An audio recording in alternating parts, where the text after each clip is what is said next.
தர்புகா சிவா அவர்களை மேடைக்கு அழைக்கிறோம். பாரதியார் பாடல்களை கேட்கிறப்போ அவ்வளவு சுவாரஸ்யமா சுகமாகவும் இருக்கு. வாழ்த்துக்கள் தர்புகா. நடிகர் ரங்கராஜ் பாண்டே அவர்களை மேடைக்கு அழைக்கிறோம். கண்டென்ட்டே இன்னைக்கு நீங்க தான் சார். எழுத்தாளர் மற்றும் நடிகர் கவிதா பாரதி அவர்களை மேடைக்கு அழைக்கிறோம். கிரியேட்டிவ் டீம் ஷான் அவர்களை மேடைக்கு அழைக்கிறோம்.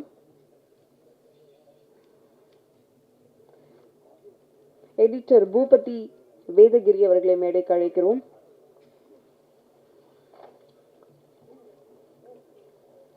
படத்திற்கு துணையாய் நின்ற சுப்பிரமணிய சிவா இயக்குனர் நடிகர் அவர்களை மேடைக்கு அழைக்கிறோம்.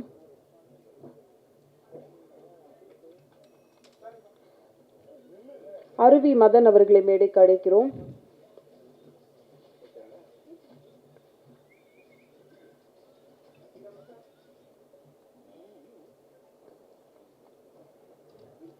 லிஸி ஆண்டனி அவர்களை மேடைக்கு அழைக்கிறோம். பிஆர்ஓ ரேகா அவர்களை மேடைக்கு அழைக்கிறோம். இதெல்லாம் லிஸ்ட்ல இருக்குமா? நான் சொல்லல.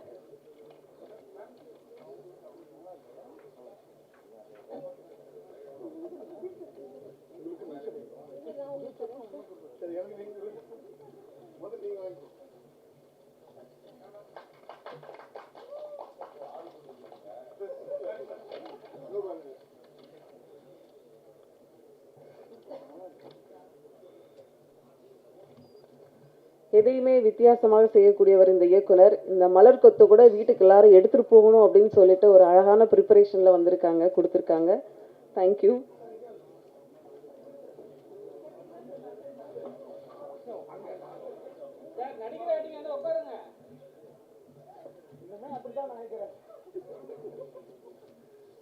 தேங்க்யூ. நிகழ்ச்சியின் முதலாவதாக என்னை நோக்கி பாயும் தோட்டா தொடரி முதலும் நீ முடிவும் நீ என்று இவரது இசை நொடிக்குள் நம்மை கடத்தி செல்கிறது. படபடப்பு, சோகம், காதல், வன்மம் என்று அத்தனை உணர்வுகளையும் அழகான இசை மாலையாக கோர்த்து கொடுத்த இசையமைப்பாளர் தர்புகா சிவா அவர்களை இப்போது பேச அழைக்கிறோம்.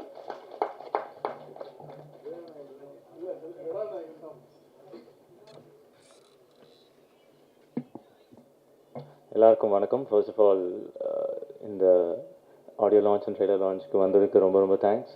அண்ட் ஸோ இந்த படம் ஆல்ரெடி போன ஈவெண்ட்டில் பேசின விஷயந்தான். என்னென்னா இன்றைக்கி மியூசிக்கல் லான்ச் பண்ணதில் ரொம்ப ரொம்ப சந்தோஷம். ஸோ இவ்வளோ நாள் கஷ்டப்பட்டு ஒர்க் பண்ணதெல்லாம் ஃபைனலாக இன்றைக்கி பெரிய ஸ்க்ரீனில் 4Kல பார்க்கும்போது இன்னும் ரொம்ப சந்தோஷமாக இருக்குது. ஸோ இது ரொம்ப ஒரு ஆனஸ்டான ஒரு அப்ரோச் அண்ட் ரொம்ப ஒரு சின்சியரான ஒரு effort. So first of all congratulations to director Dayal sir. இந்த மாதிரி ஒரு படத்தை இன்றைக்கி மவுண்ட் பண்ணுறதுன்றது எவ்வளோ கஷ்டன்றது எல்லாருக்குமே தெரியும்.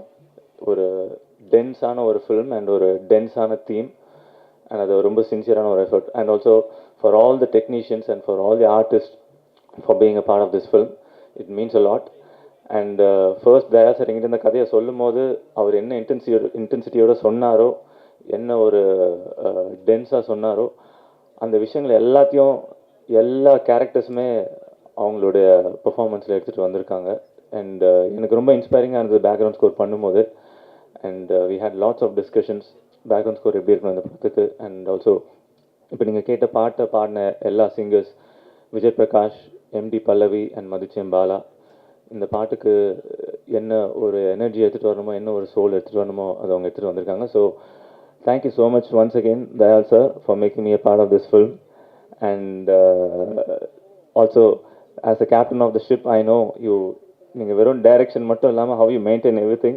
That's your strong point, and I wish you all the best, and I wish you that you make hundreds and hundreds of films and entertain us. Thank you so much. Thanks a lot. இப்போது லக்ஷ்மிகாந்தன் கொலை வழக்கு படத்தோட teaser மற்றும் இசை வெளியீடு படத்தோட டீமே நம்மளோட முன்னிலையில் இப்போது வெளியிடுவார்கள். அந்த டீசர் கொண்டு வாமா.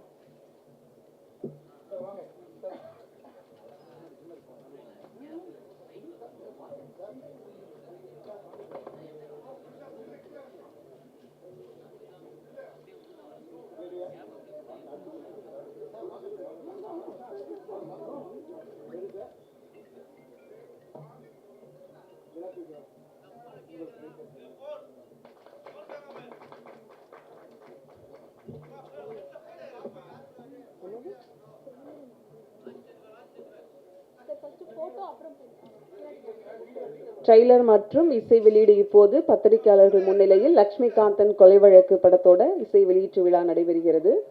தேங்க்யூ.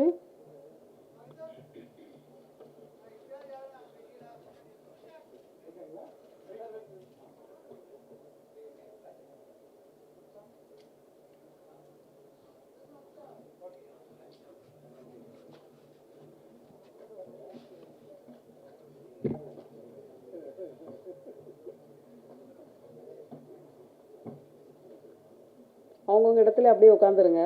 ஏன்னா ரங்கராஜ் பாண்டேஸ்வர் மாறி போய் உட்காந்துருவாரு. தேங்க்யூ. அடுத்ததாக நாம் பேச அழைக்கிறோம். ஒரு சாமானிய தந்தைக்கு சட்டமும் நீதியும் எப்படி கையாண்டது, ஏழ்மையும் இயலாமையும் மக்களின் மனசாட்சியாக கதை சொன்ன பொம்மை நாயகி இயக்குனர் லட்சுமிகாந்தன் கொலை வழக்கில் முக்கிய பங்காற்றி இருக்கிறார். இவரை மாதிரி ஒரு கிரியேட்டிவ் டீம்ல இருக்கிறது படத்துக்கூட பெரிய பலன்.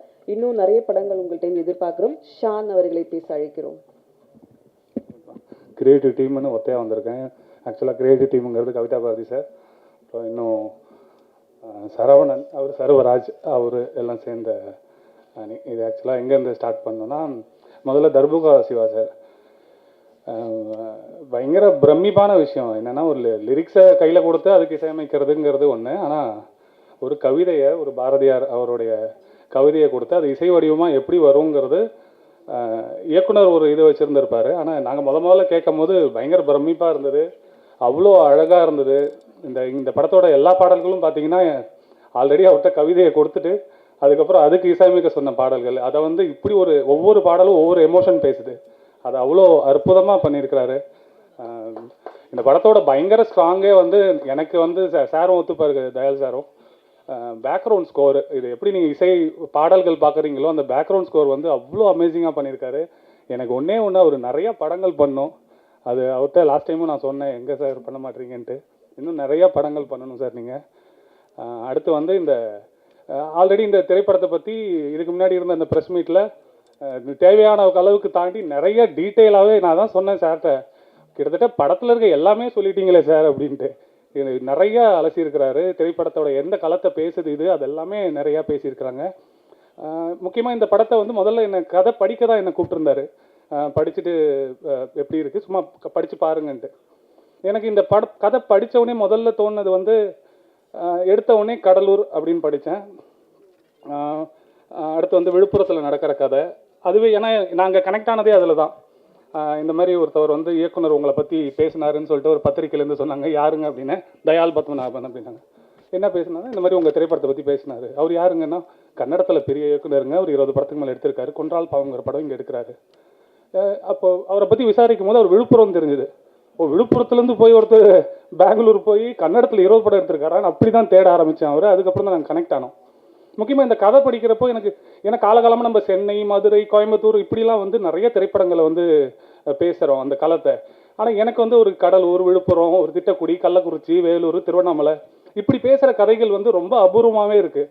அதில் வந்து இவர் இந்த கதையை படிக்க ஆரம்பிக்கும் போது அந்த களத்துலேருந்து நான் போகும்போது அது எனக்கு இன்னும் ரொம்ப எனக்கு வந்து பயங்கர ரொம்ப ரொம்ப இதாக ஈடுபாடாக இருந்துச்சு. அதுக்கப்புறம் இந்த கதை பேசுகிற களம் அது வந்து இது எந்த இடத்துலையும் வந்து பிரச்சார நெடியாக வந்து மாறாமல் அதை எப்படி வந்து அதை அணுகணுங்கிறத ரொம்ப சரியாக அணுகியிருக்காரு. எனக்கு கிட்டத்தட்ட கான்வர்சேஷனே பார்த்தீங்கன்னா இதுக்கு அதோட மேலே வந்து பாண்டே சார் ஃபஸ்ட்டே சொன்னார். அவர் சார் இது யார் சார் நடிக்கிறா போலீஸ் அப்படின்னு, ரங்கராஜன் பாண்டே நடிக்கிறார் அப்படின்னோடனே நான் வந்து கவிதா பாரதி சார்கிட்ட கேட்டேன், சார் எப்படி சார் சரியாக இருக்குமா அப்படின்னு கேட்டால், இல்லை சார் அது நாங்களும் டிஸ்கஸ் பண்ணோம், ஆனால் கடைசியாக வந்து அது பாண்டே சார்கிட்ட நின்றுடுச்சேன். அப்புறம் நான் பாண்டே சாரை மைண்டில் வச்சுக்கிட்டு திருப்பி அதை படிக்கும்போது பார்த்தா ஆமாம் கரெக்டாக இருப்பார். அப்புறம் நான் பாண்டே சார்ட்டி ஷூட்டிங் ஸ்பாட்டில் ஒரு தடவை கேட்டேன், சார் கிட்டத்தட்ட உங்களை வந்து ஒரு பொலிட்டிக்கலாக கொஞ்சம் உங்கள்கிட்ட இருந்து வேறுபட்டு நின்று நாங்கள் வந்து உங்களை வந்து கொஞ்சம் வேறுபட்டு உங்களை பார்க்குற பார்வையே நாங்கள் வந்து கொஞ்சம் ஒரு வெறுப்பு பார்வையை எப்படி சொல்லிடக்கூடாதுல்ல, கொஞ்சம் இதாக இருக்கும் போது. ஆனால் நீங்கள் நடிக்கும் போது ஆனால் சில பேரை வந்து பிடிக்கவே பிடிக்காது கடைசி வரைக்கும். இவர் நடிக்கும் போது ரொம்ப பிடிச்சிருக்கு. ஏன்னா கவிதை சொல்லுங்கள் சார் ரொம்ப இவர் என்ன சார் ரொம்ப பிடிச்சி போயிடுது நம்மளுக்கு, இவ்வளோ அற்புதமாக நடிக்கிறது. ஆமாம் சார் அப்படின்ட்டு அப்புறம் நான் ரங்கராஜன் பாண்டே சார் போய் டிஸ்கஸ் பண்ணால் கிட்டத்தட்ட அவர் என்ன சொல்கிறாருன்னா அவரே ஒத்துக்கிறாரு, சார் நான் நடிக்கலை சார், என் கேரக்டர் அதான் சார்ன்ட்டார் அவர். கிட்டத்தட்ட அந்த இதில் தான் இருக்காரு. என்னப்பா இவர் நடிக்கலன்றாரு. ஆனால் அவ்வளோ அற்புதமாக நான் ஆக்சுவலாக படிக்கும் போது எங்களுக்கு வந்து பாண்டே சார் வந்தாருன்னா இது எதுக்காக இவங்க பாண்டே சார் உள்ள சேர்க்குறாங்க, ஏதாவது சரி இந்த படத்துக்கு ஏதாவது ஒரு இது இருக்குமா அது இருக்குமாலாம் யோசிக்கிறோம். ஆனால் அவர் நடிக்கிறத பார்த்துட்டு அவுட்புட்டை பார்த்துட்டு கிட்டத்தட்ட அவர் பேசுகிற அந்த அந்த கான்வர்சேஷன்லாம் வந்து அவர் ரொம்ப அசால்ட்டாக பண்ணியிருக்கிறாரு. குறிப்பாக வந்து வெற்றி வந்து இங்கே இல்லை, ஆனால் வந்து இந்த படம் வந்து அவருக்கு எப்படி வந்து எல்லா கதைகளும் அவர் வந்து சூஸ் பண்ணுறாரோ அதே மாதிரி இந்த படம் அவரோட கெரியரில் ரொம்ப முக்கியமான படமாக இருக்கும். இது பேசுகிற விஷயங்களாகட்டும் எல்லாமே. அப்புறம் கவிதா பாரசர் நிறையா இப்போ எல்லாருமே கவிதா பாரசரோட ரைட்டிங் இந்த படத்தில் வந்து ரொம்ப முக்கியமான அந்த டைலாக்ஸ் எல்லாமே அவ்வளோ ஷார்ப்பாக அவர் பண்ணியிருக்கிறாரு. நீங்கள் எந்த இடத்துலையும் ஒரு பிரச்சாரமாக இந்த படத்தை பார்க்க மாட்டீங்க. இந்த படத்தோட எடிட்டர் பூபதி அவர்கள் அவரும் சரி ரொம்ப இந்த படத்துக்காக அவ்வளோ ஒர்க் பண்ணியிருக்கிறாரு. அப்போ ஏற்கனவே சொன்ன மாதிரி தயால் சார் எனக்கு வந்து நம்ம நிறையா வந்து படித்து நான் வந்து வி சேகர் சார் வந்து ஒரு மினிமலான ஒரு படம் எடுப்பார். கேஎஸ் ரவிக்குமார் சார் ரொம்ப ரொம்ப ஷெடியூலாக கரெக்டாக பிளான் பண்ணி எடுப்பார். மணிவண்ணன் சாரோட அந்த இதெல்லாம் படிச்சிருக்கோம் கேட்டிருக்கிறோம். ஆனால் நம்ம ஒர்க்காக பண்ணும்போது வேறு படங்கள் ஒர்க் பண்ணுறோம், ஒரு பிரம்மாண்டம் நம்ம ஒர்க் பண்ணும்போதே நம்மளுக்கு இது வேணும் இது தேவைப்படுதுன்னு இந்த மினிமலில் ஒரு மேஜிக் எப்படி பண்ண முடியுங்கிறது இந்த கிட்டத்தட்ட ஒரு 15-20 நாள் எனக்கு தெரிஞ்சு இந்த ஷூட்டிங் ஸ்பாட்டில் வந்து அவ்வளோ வந்து அவரோட அந்த மினிமல் மேஜிக் வந்து எனக்கு அவ்வளோ வியப்பாக இருந்துச்சு. இன்றைக்கி நம்ம வந்து இந்த இயக்குநர்கள்லாம் பேசுகிறோம், மணிவண்ணன் சார் இதெல்லாமே கிட்டத்தட்ட அந்த சீனியாரிட்டிக்காக கிடையாது. நான் சொல்கிறது வந்து அந்த இயக்குனராக அந்த பார்வையை சொல்கிறேன். அவங்கெல்லாம் எப்படி ஒரு 50 படம் 100 படம் ராமநாதன் சார் 100 படம் பண்ணார்ல, அந்த மாதிரி எனக்கு தெரிஞ்சு இவர் கன்னடத்தில் 20 முடிஞ்சு போச்சு, தமிழில் 100 படம் பண்ணிடுவார் நான் நம்புகிறேன். அப்புறம் இங்கே இருக்கிற மற்ற எல்லாருமே ஏன்னா டீம்லேயும் நான் இருக்கிறதுனால தனித்தனியாக வாழ்த்துறதுக்கு இல்லை, இந்த படத்தை வந்து சரியாக வந்து மக்களிடையே கொண்டு போகிறது வந்து பத்திரிகையாளர் நீங்கள் தான். இந்த படத்தில் நான் அசோசியேட் ஆனது ரொம்ப சந்தோஷமாக நினைக்கிறேன். நன்றி. தேங்க்யூ ஷான். அடுத்ததாக நாம் பேச அழைக்கிறோம். தங்க மீன்கள் படத்தில் ஸ்டெல்லா என்ற ஆங்கில டீச்சர் ரோலில் அசால்ட்டாக நடித்தவர். பின்னர் தரமணி படத்துக்கு பிறகு இவரின் நடிப்பு தமிழ் சினிமாவில் கவனிக்கப்பட்டது. கல்லூரி பேராசிரியை, அன்பான அத்தை, வழக்கறிஞர், மருத்துவர் என்று நீளும் கதாபாத்திரம். தன் நடிப்பால் உயிர்ப்பிக்கும் லிஸி ஆண்டனி அவர்களை பேச அழைக்கிறோம். That was beautiful. Thank you so much. Good evening everyone. என்னோட லைஃப்பில் வந்து நான் நல்ல ஒரு மகளா இல்லை நல்ல ஒரு சிஸ்டரா இல்லை நல்ல ஒரு நடிகையா இந்த மாதிரி எந்த ரோலில் நான் வந்து நல்லா எக்ஸிக்யூட் பண்ணியிருக்கேன்னு எனக்கு தெரியாது. ஆனால் நான் ரொம்ப பெருமைப்படுற ஒரு விஷயம் என்னென்னா, நான் ஒரு அம்மா. அந்த அம்மாங்கிற விஷயம் எனக்கு கிடைச்சதுலேருந்து நான் வந்து அதுதான் என்னோடய பெரிய பிளெஸ்ஸிங்காக என் வாழ்க்கை ஃபுல்லாக நான் தூக்கிட்டு போகிற ஒரு விஷயம். அப்படி இருக்கும்போது எனக்கு இன்றைக்கி அந்த சாங் வந்து டச்ட் மீ ஸோ மச். என்னோடய கெரியரில் எனக்கு இது 2வது அம்மா பாட்டு. அண்ட் அந்த பாட்டு இவ்வளோ அழகாக கொடுத்ததுக்கு சார் தேங்க்யூ. அண்ட் அது அவ்வளோ அழகாக இருக்குன்னு Siva sir thank you so much. I am elated actually. அப்புறம் ஓகே, இன்றைக்கி சொல்லிட்டாங்க, இன்றைக்கி விழாவின் ஃபோக்கஸே பாண்டே சார் தான் சொல்லியிருக்காங்க. அதனால் I will also come to that. First day என்னோடய காம்பினேஷனே அவர் கூட தான். ஸோ அங்கே போய் இறங்கிட்டு தான் எனக்கு இவர் தான் பண்ணுறாரு அப்படின்னும் போது இவரை நம்ம ஒரு கண்ணோட்டத்தில் பார்த்துருப்போம். எனக்கு அது வந்து ஒரு கோ ஆக்டராக எனக்கு வந்து எப்படி இருக்கும், அந்த கிவ் அண்ட் டேக் எப்படி போகும், இப்படியெல்லாம் எனக்கு பல கொஸ்டின்ஸ் இருந்தது. பட் ஆனால் ஆக்ஷன் சொன்னோன்னே வேறு லெவலில் அப்படியே ஒரு ஃப்ளோவில் வந்துட்டார் அவர். எனக்கு அந்த ஃபீலே வரல, இவர் கூட தான் நடிக்கிறோம் அப்படிங்கிற மாதிரி, இன்னொரு சக நடிகர் கூட நடிக்கிற அந்த ஃபீல்லே அப்படி போயிடுச்சு. So sir, you did a fabulous job sir. So to all the media friends, இந்த படத்தை சக்ஸஸ் ஆக்கி கொடுங்க ப்ளீஸ். நீங்கள் எல்லாம் அதை பற்றி நல்லா எழுதி எல்லா இடத்துக்கும் அதை கொண்டு போய் சேர்க்கணும். இது ஒரு ரிக்வெஸ்ட்டாக வைக்கிறேன். Thank you so much. தேங்க்யூ. அடுத்ததாக நாம் பேச அழைக்கிறோம். விமர்சனங்கள் தரும் கரவொளிகள் தான் ஒரு நடிகனின் இதயத்தை ஆளும். ஒவ்வொரு படத்திற்கும் தன் நடிப்பால் உணர்ச்சிகளை பெரும்பாலும் நடிப்பிலே விவரிக்கும் இயல்பான நடிகர் அருவி மதன் அவர்களை பேச அழைக்கிறோம். பத்திரிகை மற்றும் ஊடக நண்பர்கள் எல்லாத்துக்கும் முதல்ல வணக்கம். மழையில் இருக்க பெரியவங்க எல்லாத்துக்கும் வணக்கம். விழா நாயகனாக அன்னைக்கு தர்புகா சிவா சாரோட பாட்டு வந்து உண்மையாகவே பயங்கரமாக டச் பண்ணிச்சு. அந்த முத்தம் கொடு ஒரு முத்தம் கொடு வந்து ரொம்ப பிரமாதமாக இருந்துச்சு. சூப்பர் சார், ரொம்ப நல்லா இருந்துச்சு. அடுத்து வழக்கம் போல் தயால் சாரை பற்றி தான் பேசணும். ரொம்ப பிளான்டாக, ரொம்ப கரெக்டாக, ஏற்கனவே நம்ம சொன்ன விஷயந்தான். இது எல்லாத்தையும் தாண்டி இந்த ப்ரோக்ராம் ஃபாலோ பண்ணுறதுக்குள்ள நடிகர்களை வந்து எல்லாத்தையுமே கூப்பிடுறது, இன்வைட் பண்ணுறது இருக்குல்ல, அது வந்து ஒரு ப்ரொடக்ஷன் மேனேஜர் கூட இவ்வளவு சின்சியராக ஃபாலோ பண்ணுவாங்களான்னு தெரியல. அவ்வளவு என்ன சொல்கிறது, ஒரு மாதிரி குரல்லாம் உடனே ஞாபகத்துக்கு வருது, அன்பிற்கும் உண்டு அடைக்கும் தாள் அப்படிங்கிற மாதிரிலாம். ஏன்னா நான் அந்த படத்தில் சும்மா ஒரே ஒரு நாள் தான் எனக்கு ஷூட்டிங்கு. ஆனால் அந்த ஒரு நாள் தாண்டி போன தடவை இங்கே இடையில பேசும்பொழுது அவர் வந்து எதிர்த்தரப்புலேருந்து அவங்களுடைய கஷ்டத்தை அவங்களுடைய துயரத்தை பார்க்குறது எனக்கு ரொம்ப அபூர்வமாகவும் அது ரொம்ப இங்கே தேவைன்னு நினைக்கிறேன்னு ஒன்று பேசினார். அது சூப்பர். அது அப்புறம் எல்லாரும் சொல்கிற மாதிரி பாண்டிய சார் தான் இன்றைக்கி கண்டென்ட்டு அப்படின்னு ஒன்று சொல்லிகிட்டு இருக்காங்க. அதை தான் இல்லை நான் சொல்கிறேன். அதாவது இவங்க சொன்னாங்கல்ல, அங்கே வந்து சார் வந்து ரொம்ப இயல்பாக நடித்தார், நம்ம அவர் மேலே வேற ஒரு பார்வையோட பார்க்குறோம், ஆனால் வந்து இங்கே இருக்கும்போது இருந்தாருன்னு. அதனால தான் இவர் யார் மேலே ஏற்கனவே பயங்கர விமர்சனம்லாம் வைப்பாரோ அவங்களே இவரை கூப்பிட்டு மேடையில் கௌரவம்லாம் பண்ணியிருக்காங்க. அது வந்து அதுதான் அவருடைய வெற்றி. ஏன்னா நடுநிலையாக நிறையா நல்ல விஷயங்களை பேசுகிற ஒரு முக்கியமான ஊடகவியலாளராக நிச்சயமாக நாங்கள் அவரை பார்க்குறோம். ஸோ அவர் இந்த படத்துக்கு இருக்கிறது பெரிய பலமாக பார்க்குறோம். அப்புறம் கவிதா பாரதி சாரோட ரைட்டிங்கு அது எப்பயுமே நல்லா தான் இருக்கும். அப்புறம் ஷான் சாரோட கோஆர்டினேஷன், அப்புறம் சுப்பிரமணிய சிவாண்ணன் அவர் இருக்கிறதுங்கிறது வந்து நம்ம எல்லாத்துக்குமே இந்த படத்துக்கே ஒரு பெருமையான கரெக்டு தானே. அப்படி ஆமாம், அப்படி ஒரு விஷயம் அது. அப்புறம் ப்ரொடியூசர் சாரோட நான் இந்த படம் இல்லாமல் டார்க் ரெட்டுன்னு இன்னொரு படமும் நடிக்கிறேன். ஸோ நிறைய படங்கள் ஒரு தொடர்ந்து எடுக்கணும். அந்த படங்களுக்கு நீங்கள் ஆதரவு கொடுக்கணும், மக்கள்கிட்ட கொண்டு போய் சேர்க்கணும்னு திரும்பி கேட்டுக்கிட்டு நன்றி, வணக்கம். Thank you sir. அடுத்ததாக நான் பேச அழைக்கிறோம். 99 முதல் 2001 வரை சின்னத்திரை முன்பு தவம் கிடக்க வைத்தவர்.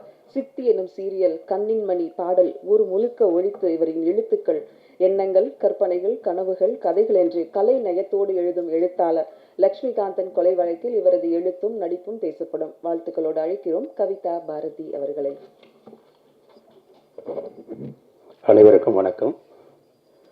அரசியல் தலைவர்களிலேயே ஒரு கூட்டத்தை எப்படி கையாள வேண்டும், ஊடகத்துறையினருக்கு எந்த அளவுக்கு சுதந்திரத்தையும் எந்த அளவுக்கு சிக்கல் இல்லாத ஒரு கூட்டத்தையும் தர வேண்டும் என்பதில் மிகவும் குறிப்பாக எல்லாத்தையும் உணர்ந்து எந்த சிக்கலும் இல்லாமல் பார்த்து கொள்ளக்கூடிய ஒரு தலைவர் கலைஞர் அவர்கள். அவர் எந்த கூட்டத்திற்கு வந்தாலும் மற்ற தலைவர்கள்லாம் கூட்டத்தில் 2 மணி 1 மணி 3 மணிக்கெலாம் போய் பேசுவாங்க. அவர் மட்டும் அப்படி இல்லை. எல்லா கூட்டங்களிலும் 10 மணிக்குள்ளே அவர் பேசி முடிச்சிருவார். காரணம், அது 10 மணிலேயே 9 மணிக்கு முதல்ல தொடங்கும் போதே அன்றைய முக்கிய செய்திகளை பேசிவிட்டு, இன்னைக்கு இதுதான் முக்கியமான செய்தி, நாங்கள் அதுக்கு பிறகு கொஞ்சம் பேசுவோம், அதனால் சீஃப் ரிப்போர்ட்டர்லாம் கிளம்புங்க, போய் தலைப்புச் செய்திகளை ஏற்றிருங்கன்னு சொல்லிடுவார்.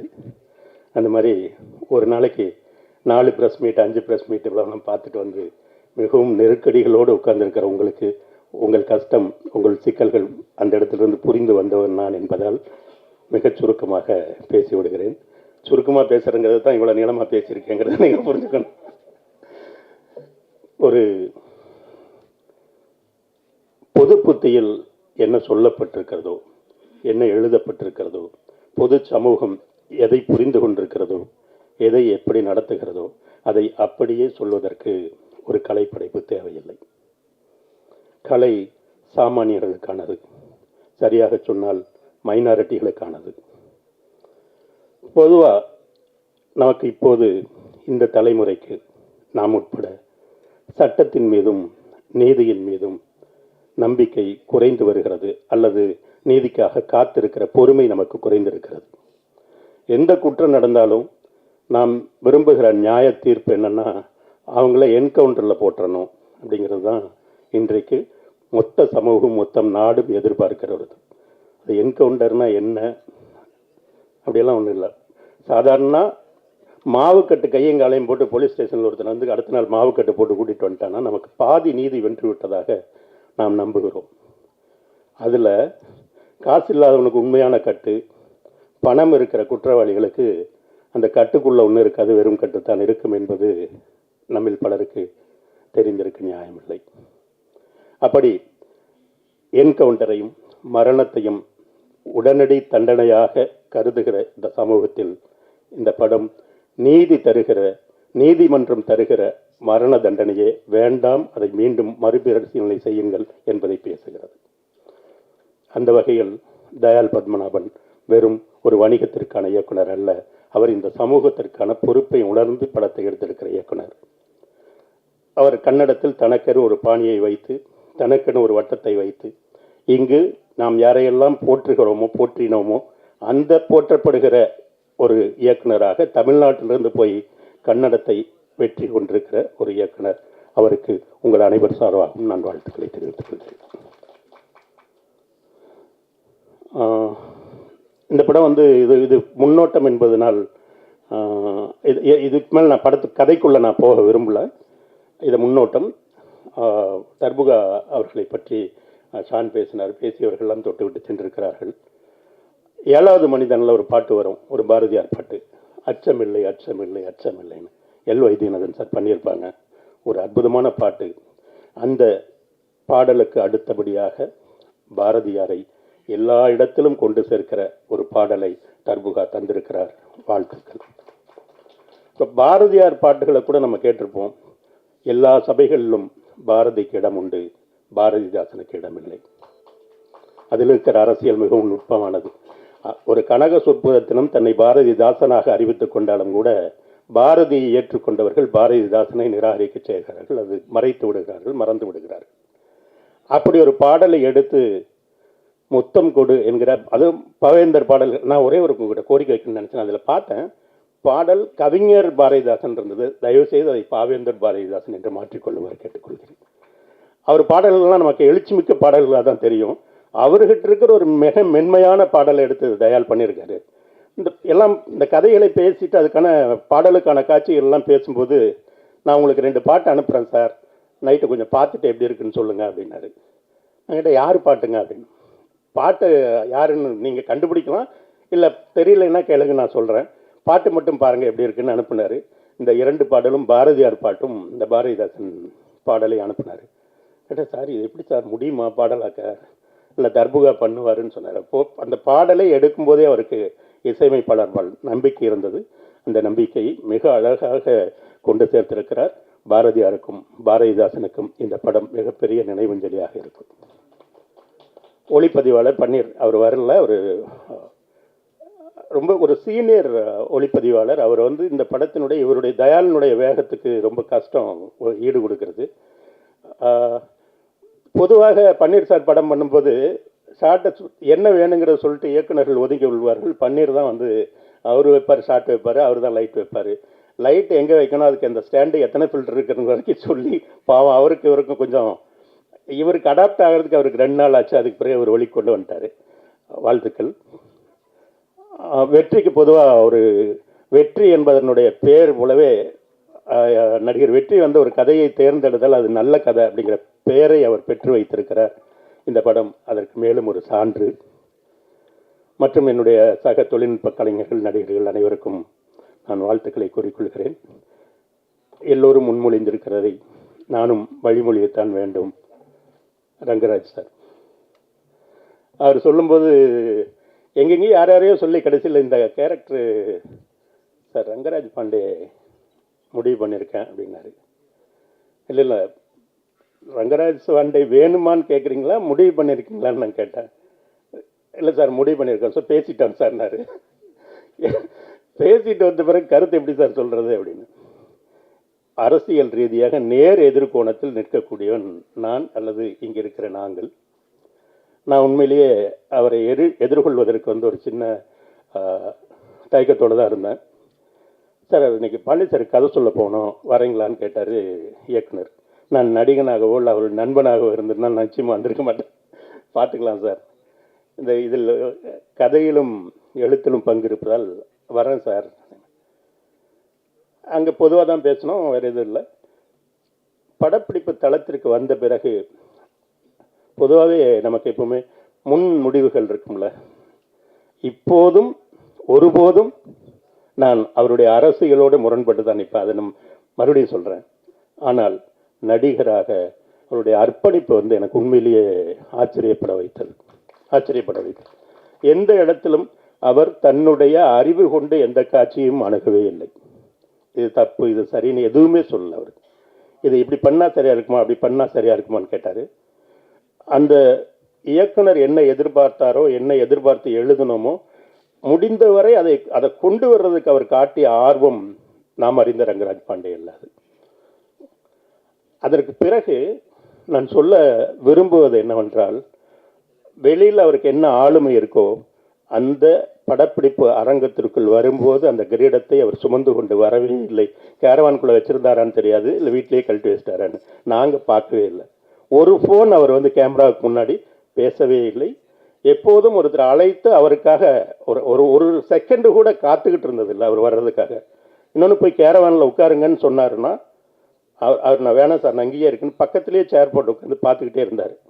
அது உண்மையிலேயே அவருடைய அர்ப்பணிப்பை நான் வியந்து பாராட்டுகிறேன்.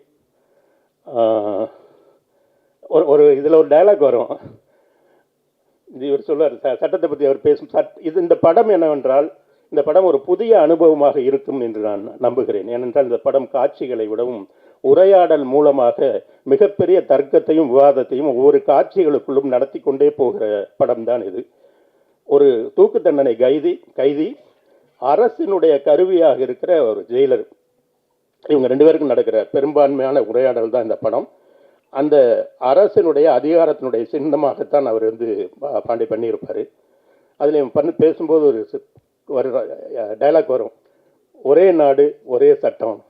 சார் இது நீங்கள் எனக்குன்னே எழுதுனீங்களா சார், என்ன வச்சு பேச வைக்கிறீங்கன்னாரு. உண்மையிலே அவருடைய பணி புரிந்தது மிகவும் நல்ல அனுபவம் சார். நம்ம வெளியில் அரசியலாக எல்லாத்துலேயும் சண்டை போடுவோம், இன்னும் 100 படங்களுக்கு மேல் நம்ம சேர்ந்து ஒர்க் பண்ணுவோம் அப்படிங்கிற எதிர்பார்ப்பை ஆசையும் தூண்டக்கூடிய விதத்தில் அவருடைய நடவடிக்கைகள் அமைந்திருந்தது. ஏனென்றால் மாற்று கருத்து பேசும்போது நம்ம எல்லாரையும் பேசுகிறோம், அதில் சரியாக இருக்கிற விஷயத்தை மிகச்சரியாக நாம் அடையாளம் காட்ட வேண்டும் என்கிற உண்மையோடு நான் இந்த வார்த்தைகளை சொல்கிறேன். மற்றும் தம்பி சிவா, லிசி, மதன், அருவி மதன் தான் எனக்கு தான் அருவி முதல் படம், நான் அவரும் ஒரே ஸ்கூலில் அப்படி வச்சுக்கலாம். சபரீசன் எங்கள் ரேடன், இது என்னுடைய குடும்பத்தினுடைய விழா. நண்பர்கள், கலைஞர்கள், நடிகர்கள், தொழில்நுட்ப கலைஞர்கள், ஊடகவியலாளர் அனைவருக்கும் மீண்டும் ஒரு முறை எனது நன்றி. உங்களுடைய வாழ்த்துக்களையும் உங்களுடைய உற்சாகத்தையும் எதிர்பார்த்து காத்திருக்கிறோம். நன்றி, வணக்கம். நன்றி சார். அடுத்ததாக நாம் பேச அழைக்கிறோம். 2 நாள் சாப்பிடாமல் கூட இவரால் இருக்க முடியும், 2 நாள் கதைகள் பேசாமல் இவரால் இருக்க முடியாது. ஷேக்ஸ்பியர் தொடங்கி ஜெயமோகன் வரைக்கும் தான் படித்த கேட்ட கதைகளை மேடைக்கு மேடை பயனற்ற சொற்களை இன்றி பயனுள்ள சொற்களை பேசும் ஜெயிலர் சுப்பிரமணிய சிவா அவர்களை பேச அழைக்கிறோம்.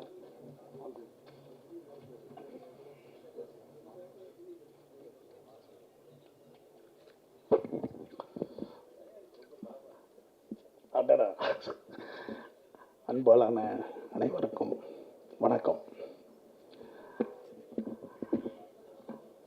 லட்சுமிகாந்தன் கொலை வழக்கு,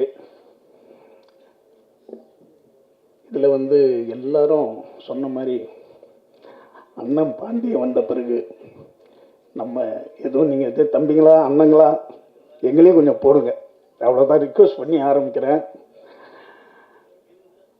இந்த விழாவினுடைய நாயகன் தர்புகா சிவா வந்து, இப்போ நான் ஒரே ஒரு கேள்வி தான் அவர்கிட்ட கேட்கணும்.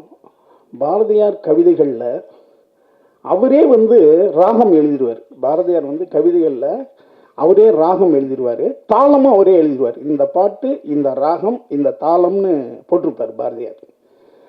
அப்படி இசையமைக்கப்பட்டதா இல்லை நீங்கள் வேற தாளம் வேற ராகத்தில் இசையமைச்சிருக்கீங்களா? நீங்கள் வேற ஒன்று பண்ணியிருக்கீங்க. ஓ சரி சரி சரி. ஏன்னா பாரதியார் அந்த அளவுக்கு துல்லியமாக தான் அவர் கவிதை எழுதுவார். பட் அந்த ராகத்தில் நீங்கள் ஒரு தடவை பாடி காட்டணும். அந்த ராகம், அவர் சொன்ன ராகம் என்ன, நான் என்ன ராகத்தில் பண்ணுறேன். இல்லை சார், அது ஒரு இன்ட்ரெஸ்டாக இருக்கும். அடுத்ததில் எதிராக ஒன்று செய்யுங்க, ரொம்ப அருமையாக இருக்கும்.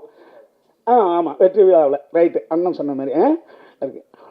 இந்த லட்சுமிகாந்தன் கொலை வழக்கு அண்ணன் கவிதா பாரதி சொன்ன மாதிரி இது வந்து விவாதமே பண்ணல, உரையாடல் தான் பண்ணுது. அதுதான் போன தடவை வந்து தயாள் சொல்லியிருந்தார். ஒரு உரையாடலை ஆரம்பித்து வைக்கிறது. ஏன்னா எந்த குற்றமும் இன்னைக்கு நம்ம குற்றம்னு நினைக்கிறது பிற்காலங்களில் அது குற்றம் இல்லாமலும் போயிடலாம். எல்லா குற்றவாளிகளும் வந்து ஏதோ ஒரு தேவைக்கு தான் குற்றம் பண்ணுறான். இப்போ திருட்டு பண்ணுறதாக சொல்லப்படுது. இதில் திருட்டு என்பது ஒரு மிகப்பெரிய ஏழ்மையினுடைய வன்முறை, ஏழ்மை ஏற்படுத்திய வன்முறை தான் திருட்டு, இல்லையா? இல்லைன்னா ஏன் திருட போகிறான்?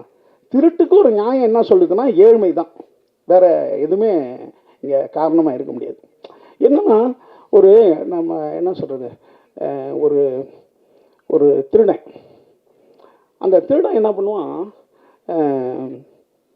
ஒரு அவனுடைய மகனை திருடன் ஆக்கணும்னு அவன் பொண்டாட்டி சொல்லிகிட்டே இருக்கும். பொண்டாட்டி சொல்லும். உடனே அந்த பொண்டாட்டி அவன் ஏற்றுக்க மாட்டான். திருட்டுன்னா சாதாரணமாக நினைக்கிறேடி, அது எவ்வளோ கஷ்டம் தெரியுமா, அதெல்லாம் வந்து நீ வாதியார் வேலை, இந்த வேலை, டாக்டர் வேலை, வக்கீல் வேலை மாதிரி கிடையாதுடி, இது பயங்கரமான ஒரு நுணுக்கமான வேலை. திருடு எல்லாம் நினச்சிக்கிட்டு இருக்கானு திருட்டு பையன்ட்டு, அவ்வளோ சீக்கிரமாக திருட முடியுமா அப்படின்னு அவன் பொண்டாட்டிக்கிட்ட அது முடியாது, இது ரொம்ப திறமையான தொழில் சொல்லிட்டு இருப்பான். கடைசியாக வேறு வழி இல்லை, அவனுடைய மனைவியினுடைய வேண்டுகோள் எனக்கு, அவன் பையனும் நான் திருட வைக்கிறேன்ட்டான், திருட வரேன்டுவான். சரின்ட்டு அவனுக்கு பயிற்சி தருவான். பயிற்சினா, டேய் முதல் பயிற்சி, எந்த வீட்டில் திருடலான்னு முதல்ல நீ கண்டுபிடிச்சிடுவான் அப்படின்டுவான் திருடன். உடனே போவான், அவன் போய் அந்த பையன் போய் பல நாள்கள் அப்படியே அலைஞ்சு கிளைஞ்சு ஒரு நாள் சொல்லுவான் அவங்க அப்பாட்ட, அப்பா இந்த வீட்டில் திருடலான்னு நினைக்கிறேன்னா, அவன் சொல்கிறதெல்லாம் கரெக்டாக இருக்கும். ரொம்ப நாள் வீடு பூட்டி இருக்குது, கொஞ்சம் தனியாக இருக்குது, அடுத்து வந்து பின் வாசலும் இருக்குது நம்ம தப்பிச்சு ஓடுறதுக்கு, இந்த மாதிரிலாம் பல காரணங்கள் சொல்லுவான். அப்பா சொல்லுவார், பரவாயில்லடா திருட்டினுடைய ஆரம்பத்தை ஓரளவு நீ புரிஞ்சு வச்சுருக்க, உனக்கு திருட்டு கண்டு தரேன்ட்டு அவனை அழைச்சிட்டு போவான். ஒரு நாள் திருட அழைச்சிட்டு போய் 2 பேரும் வீட்டுக்குள்ளே போவானுவேன். போயிட்டு டேய் தேடுறா, அங்கே தேடுறா, இங்கே தேடுறான்னு அப்பா சொல்லிக்கிட்டே இருந்துட்டு அவன் அங்கங்கே போவான் பாருங்க. அப்பா வந்து எல்லா கதையும் பூட்டிட்டு இவன் எஸ்கேப் ஆகிடுவான். அப்பா பையனை வீட்டுக்குள்ளே வச்சுட்டு இவன் எஸ்கேப் ஆகிடுவான். அப்பா எஸ்கேப் ஆனோன்னு இவன் என்னடா அது நம்மளை பூட்டிட்டு ஓடிட்டானேன்னு அப்பா அப்பான்னு கத்துவான். இவன் உள்ளே மாட்டிட்டான். மாட்டிக்கிட்டா இவன் டப்புன்னு தட்டின உடனே அங்கங்கே இருக்கிற பக்கத்து தெருவுக்காரன் வீட்டுக்காரன்லாம் வந்து வீட்டை சூழ்ந்துருவானு. இப்போ அப்பாக்காரன் ஓடிட்டா இப்போ அப்பாக்காரன் வீட்டில் போய் இருங்க பையனும் பொண்டாட்டி கேட்பா, இல்லை அவனுக்கு தொழிலெலாம் கட்ட மூட்டைலாம் கட்டிக்கிட்டு இருக்கேன், வந்துருவான்னு சாப்பாடு சொல்லுவான். இப்போ கொஞ்ச நாள் கழிச்சு பையன் ஓடி வருவான். ஓடி வந்து அம்மா என்னை வந்து மாட்டி விட்டு வந்துட்டான் அம்மா, இவன் ஆச்சா போச்சா அப்பனை திட்டுவான். இப்போ அப்பா சிரிப்பான், கை தட்டுவான். திருடான்ப்பா. என்னடான்னா அவன் பொண்டாட்டி கேட்பேன்னா, இல்லடி இவன் முழு திருடுக்கு தகுதி ஆயிட்டான். ஏன்னா நான் பூட்டிட்டு வந்ததே எதுக்குன்னா திருடன் என்பவன் தப்பிக்க தெரியணும் ஒருத்தனுக்கு. சரி இவன் எப்படா தப்பிக்க தெரியான்னு கேட்கும்போது என்ன சொல்லுவான், அவன் எல்லாம் துரத்துறாங்க, நான் கதவை உடச்சி கிடிச்சிட்டு ஓடி வந்தால் ஒரு இடத்துல ஒரு கிணறு இருந்திருக்கும். கிணறுல சோப் போடுறதுக்கு ஒரு பெரிய கல் வச்சுருப்பாங்க எப்போதுமா. அந்த கல்லை தூக்கி டமால்னு கிணத்துல தூக்கி போட்டுருவான். போட்டுட்டு இவன் ஓடிடுவான். இப்போ ஊர் மக்கள்லாம் ஓடி வந்து டம்முன்னு சத்தம் கேட்டுச்சுல்ல, அந்த கிணறுல வேற அப்படி இப்படி தண்ணி வந்துக்கிட்டு இருந்தோன்னு இது உள்ளதான்டா திருடன் குதிச்சிருக்கான்ட்டு எல்லா ஊருக்காரனும் அதில் குதிச்சு தேட அமைப்பானுவான் திருடனை. இவன் எஸ்கேப் ஆயிடுவான். இது ஒரு ஐடியாவும் அவன் சொல்லுவான். அப்படி திருட்டுக்கே வந்து இவ்வளோ வேலை பார்க்க வேண்டியிருக்குன்னா, இவன் திருட்டு ஒருத்தன் மாட்டிக்கிட்டான், அவன் எதுக்காக திருடினான் அல்லது எதுக்காக கொலை பண்ணான் அப்படின்ற விசாரணை வந்து சாட்சியின் மூலமாகவும் அல்லது அவங்ககிட்ட இருக்கின்ற முன்னாடி என்ன பண்ணியிருக்கான் அப்படின்ற வச்சு தான் முடிவு பண்ணுது. இல்லாமல் கூட போகலாம். அப்படி ஒரு விஷயத்தை மிகச்சிறந்த முறையில் ஒரு விவாதமாகவும் உரையாடலாகவும் இந்த படம் பண்ணுது. ஏன்னா நம்ம வந்து எல்லாருமே ஒரு நியாயமாக இருப்போம். ஆனால் என்ன பண்ணுவோன்னா ஒருத்தவனை திட்டிக்கிட்டே இருப்போம், ஏன்னா அவன் கெட்டவன். ஆனால் அவன் சௌரியம் பண்ணிட்டான்னு வச்சுக்க, நம்மளை அடுத்த நாள்லேருந்து குறைச்சிருவான். அது அந்த அளவுக்கு தான் நம்மளுடைய நியாயமாக இருக்குது. ஒரு அயோக்கிய பைய, திருட்டு பைய, அவன் சமூகத்தில் பெரிய ஆளாக இருக்கான், அவனை நம்ம திட்டிக்கிட்டே இருப்போம். அவன் ஒரு நாள் நம்மளுக்கு சௌரியம் பண்ணிட்டான்னு வச்சுங்களேன், அடுத்த நாள்லேருந்து அவனை பற்றி பெரும்பாலும் பேச மாட்டோம். இவ்வளோதான் நம்மளுடைய நியாயம். நம்மளே ஒரு திருடன் தானே, இப்போ நல்ல மாதிரி இருந்துகிட்டு இருக்கோம், அவ்வளோதான். இதுதான் இன்றைக்கு இருக்கிற பொருளாதார சூழ்நிலையில் ஒவ்வொரு மனிதனுடைய தரமாக இருக்கிறது. அப்படி சூழ்நிலையில் நம்மளே சுய பரிசோதனை செய்யக்கூடிய ஒரு படமாக இந்த லட்சுமிகாந்தன் கொலை வழக்கு இருக்குது. அதை வந்து ரொம்ப அருமையாக எந்த சலனமும் இல்லாமல் ஆர்ப்பாட்டமும் இல்லாமல் ஒரு அழகான படமாக தயால் பண்ணியிருக்காரு. அடுத்தது என்னுடைய கேமராமேன் பன்னீரண்ணா மிகப்பெரிய படங்கள் பண்ணவர். அதாவது செல்லுமணி அண்ணன்லாம் டைரக்டராக இருக்கும்போது 5 கேமராமேன் வச்சு 5 ஜென்ரேட்டர் வச்சுக்குவாங்க, இருக்கிற லைட்லாம் தூக்கிடுவாங்க. ஏன்னா ஒரு இடத்துல அவங்க போய் ஷூட் பண்ணிட்டு வந்துட்டாங்கன்னா கவர்மெண்ட் பில்டிங்கில் அடுத்த இடம் யாருக்குமே கொடுக்க மாட்டாங்க. ஏன்னா அந்த அளவுக்கு க்ரௌடை ஏற்றிடுவாங்க, அந்த அளவுக்கு லைட்டை ஏற்றிடுவாங்க. அப்படி ஒரு கேமராமேன் பன்னீர்செல்வன். பிரம்மாண்டமான படங்களை எடுத்ததில் பெரிய கேமராமேனில் பன்னீர்செல்வன் ஆரம்ப காலத்தில் இன்ஸ்டியூட்லேருந்து வந்தவர். இந்த மாதிரி செல்வமணி அண்ணன் தான் அதிகபட்ச தென்னிந்தியாவின் அதிக சம்பளம் வாங்கின ஒரு இன்ஸ்டியூட் டைரக்டர் அவர். அங்கேருந்து வந்தவர் இன்ன வரைக்கும் வந்து இப்படி ஒரு படத்தில் அழகாக பண்ணியிருக்காரு.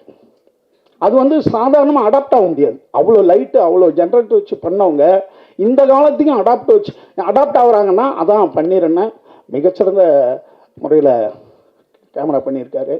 அடுத்ததில் வந்து எடிட்டரு தம்பி அழகாக வந்து தெளிந்த நீரோடை போல் ஒரு எடிட்டிங்கு, அதே மாதிரி ஒவ்வொருத்தவங்களும் ரொம்ப பிரமாதமாக பண்ணியிருக்காங்க. அண்ணன் பாண்டிய அண்ணனை பற்றி சொல்லணுன்னா, பாண்டிய அண்ணன் வந்து ஸ்ரீபெரும்பூரில் ஸ்ரீவில்லிபுத்தூர் ஆண்டாள் மட்டும் பிறக்கலப்பா, அண்ணன் பாண்டியவும் பிறந்தவர். என்ன அடுத்தது ஸ்ரீவில்லிபுத்தூர் உங்களுக்கு தெரியாது இல்லை, அந்த கோபுரம் தான் வாய்மை வெல்லும் கோபுரம். வாய்மை வெல்லும்னு அந்த தமிழ்நாட்டினுடைய அந்த சின்னத்தில் ஸ்ரீவில்லிபுத்தூர் அந்த கோபுரம் தான் இருக்குது. அதனால் டெய்லி அண்ணனை நினைக்காம நம்ம இருக்க முடியாது. அண்ணனை பற்றி சொல்லணுன்னா அடாடா, அவர் மோடிக்கிட்டையும் இன்டர்வியூ எடுப்பார், சிதம்பரத்தில் எடுப்பார், எல்லா ஆளுமைகள்கிட்டையும் போய் இன்டர்வியூ எடுப்பார். இன்னைக்கு சென்ட்ரல் மினிஸ்டர் வரைக்கும் யார்கிட்ட வேணாலும் நேரடியாக ஃபோன் பண்ணி அப்பாயின்மெண்ட் வாங்க முடியும் அவரால்.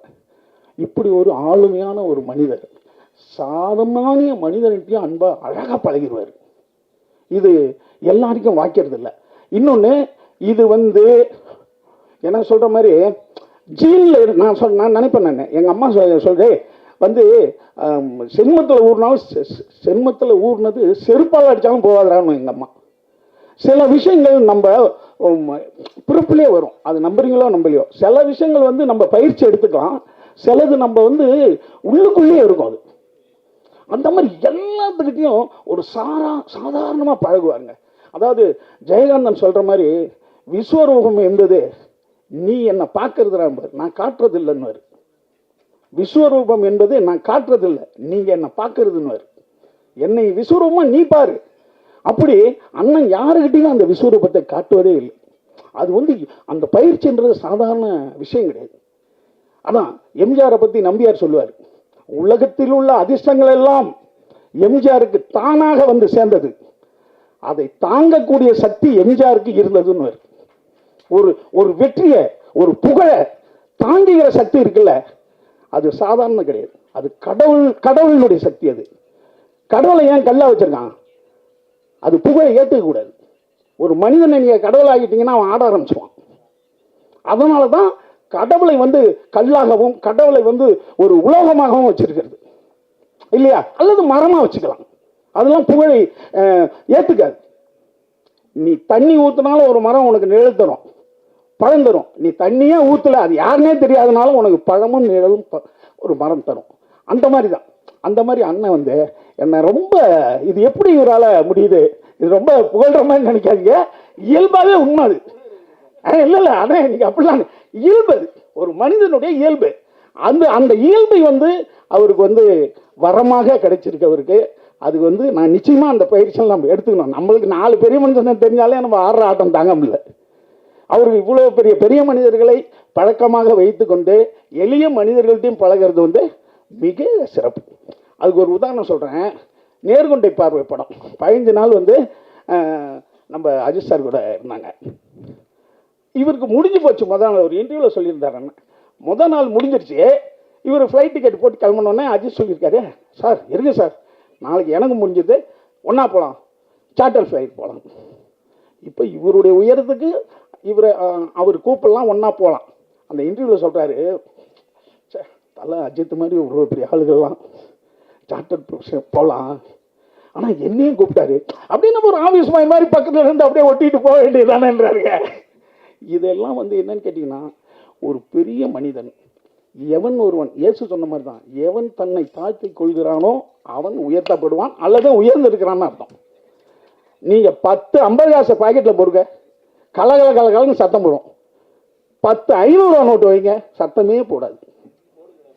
ஏன்னா அப்படி உயர்ந்த மனிதர்கள் தன்னை பெருமை கொள்வதே இல்லை. அதுக்கு நான் பார்த்த உதாரணம் வந்து நிறைய பேரில் அண்ணன் வந்து ஒரு மிகச்சிறந்த உதாரணம். அந்த பண்பை நம்ம கற்றுக்கிறோம். அதோடு இல்லாமல் இன்றைக்கி ஒரு ரகசியம் சொன்னார், அதை நீங்கள் கேட்டு தெரிஞ்சுங்க. அந்த கைலாசான ஒரு இடம் இருக்குது. அந்த இடத்துல நம்ம அண்ணன் சாமானிய மனிதனாக இருந்து மிகப்பெரிய உயர்ந்த நிலைக்கு போனேன் நித்யானந்தா அங்கே தான் இருக்கார். ரொம்ப ப்ராக்டிக்கலாக அடிப்பார். கருத்துக்களை. அவரை நம்ம வந்து ஒரு ஃபிலாசபராக தான் எடுத்துக்கணும், ஒரு சாமியாரெல்லாம் என்ன எடுத்துக்க முடியாது. ரொம்ப எளிய மனிதர்லேருந்து அந்த உயரம் போனவர். அவர் வேலைக்கு ஒரு மனிதனை சேர்ப்பது எப்படி அப்படின்ற நுணுக்கத்தை அண்ணன் எனக்கு இன்னைக்கு சொல்லி தந்தாங்க எங்களுக்கெல்லாம். அதை நீங்களும் கேட்டு தெரிஞ்சுங்க, ரொம்ப புதுமையாக இருந்தது அது. என்ன அதே போல் அண்ணன் வந்து எப்படி இதை மைண்ட் மேனேஜ் பண்ணுறாரு அதையும் இன்னைக்கு சொல்லி ஆகணும். ஒரு பெரிய மனிதர்கள்ட்ட பழகும்போது இப்போ சிதம்பரத்திட்ட கேள்வி கேட்குறாருங்க. அவர் கேள்வி கேட்டவுடனே அவர் ஒரு ஓப்பன் பண்ணிட்டார். ஒன்று என்ன தெரியுமா, இந்த கருப்பு பணம்னா இருப்பாருங்க, அண்ணங்கிட்ட சொல்லிட்டாரு, பாதி வந்து நல்ல பணம், பாதி கருப்பு பணம் தான். அதுதான் இந்திய எக்கனாமி. இது ரொம்ப உலகத்திலே இந்திய எக்கனாமி வந்து ஒரு புதுமையானது. பாதி பணம் கருப்பு பணம் தான்றாரு, ஒரு ஓப்பன் பண்ணுறாரு. அது எந்தெந்த கருப்பு பணம்னு இவர்கிட்ட லிஸ்ட்டை போடுறாரு. எது கருப்பு பணம், அந்த கருப்பு பணம் எப்படி வெள்ளையாகும் அப்படின்னு சொன்னார். அப்படி ஒரு கேள்வி நாயகன் கேள்வியை வாங்கிறது அதில் புதுசாக இருந்தது எனக்கு. ஒரு ஒரு ஒரு ஒரு பெரிய மினிஸ்டர் அவரே கருப்பு பணம் இருக்குதான், அதை ஒழிக்கிறது ரொம்ப கஷ்டம்தான், அது எப்படி வெள்ளை பணமாக ஆகுன்ற அளவுக்கு இவர்கிட்ட சொன்னார். அந்த மாதிரி ஒரு விஷயத்தை ரொம்ப உள்ளே போய் பேசுகிற அளவுக்கு ரொம்ப பெரியவர்.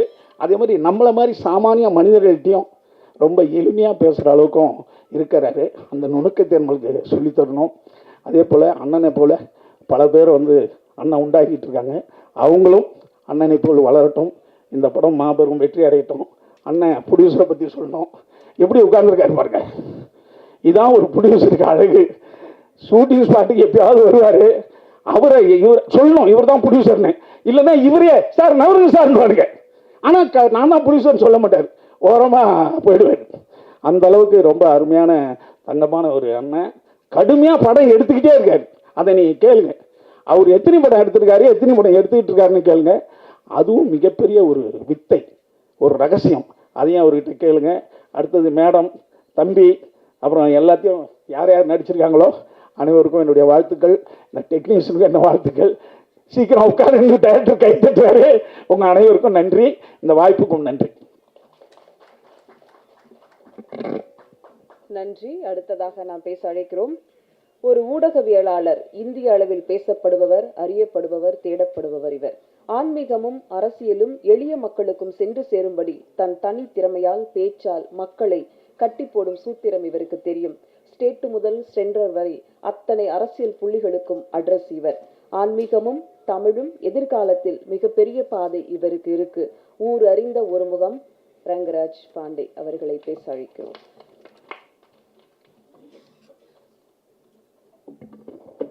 இதெல்லாம் அனுபவிக்கிறதா இல்லையானே தெரியல.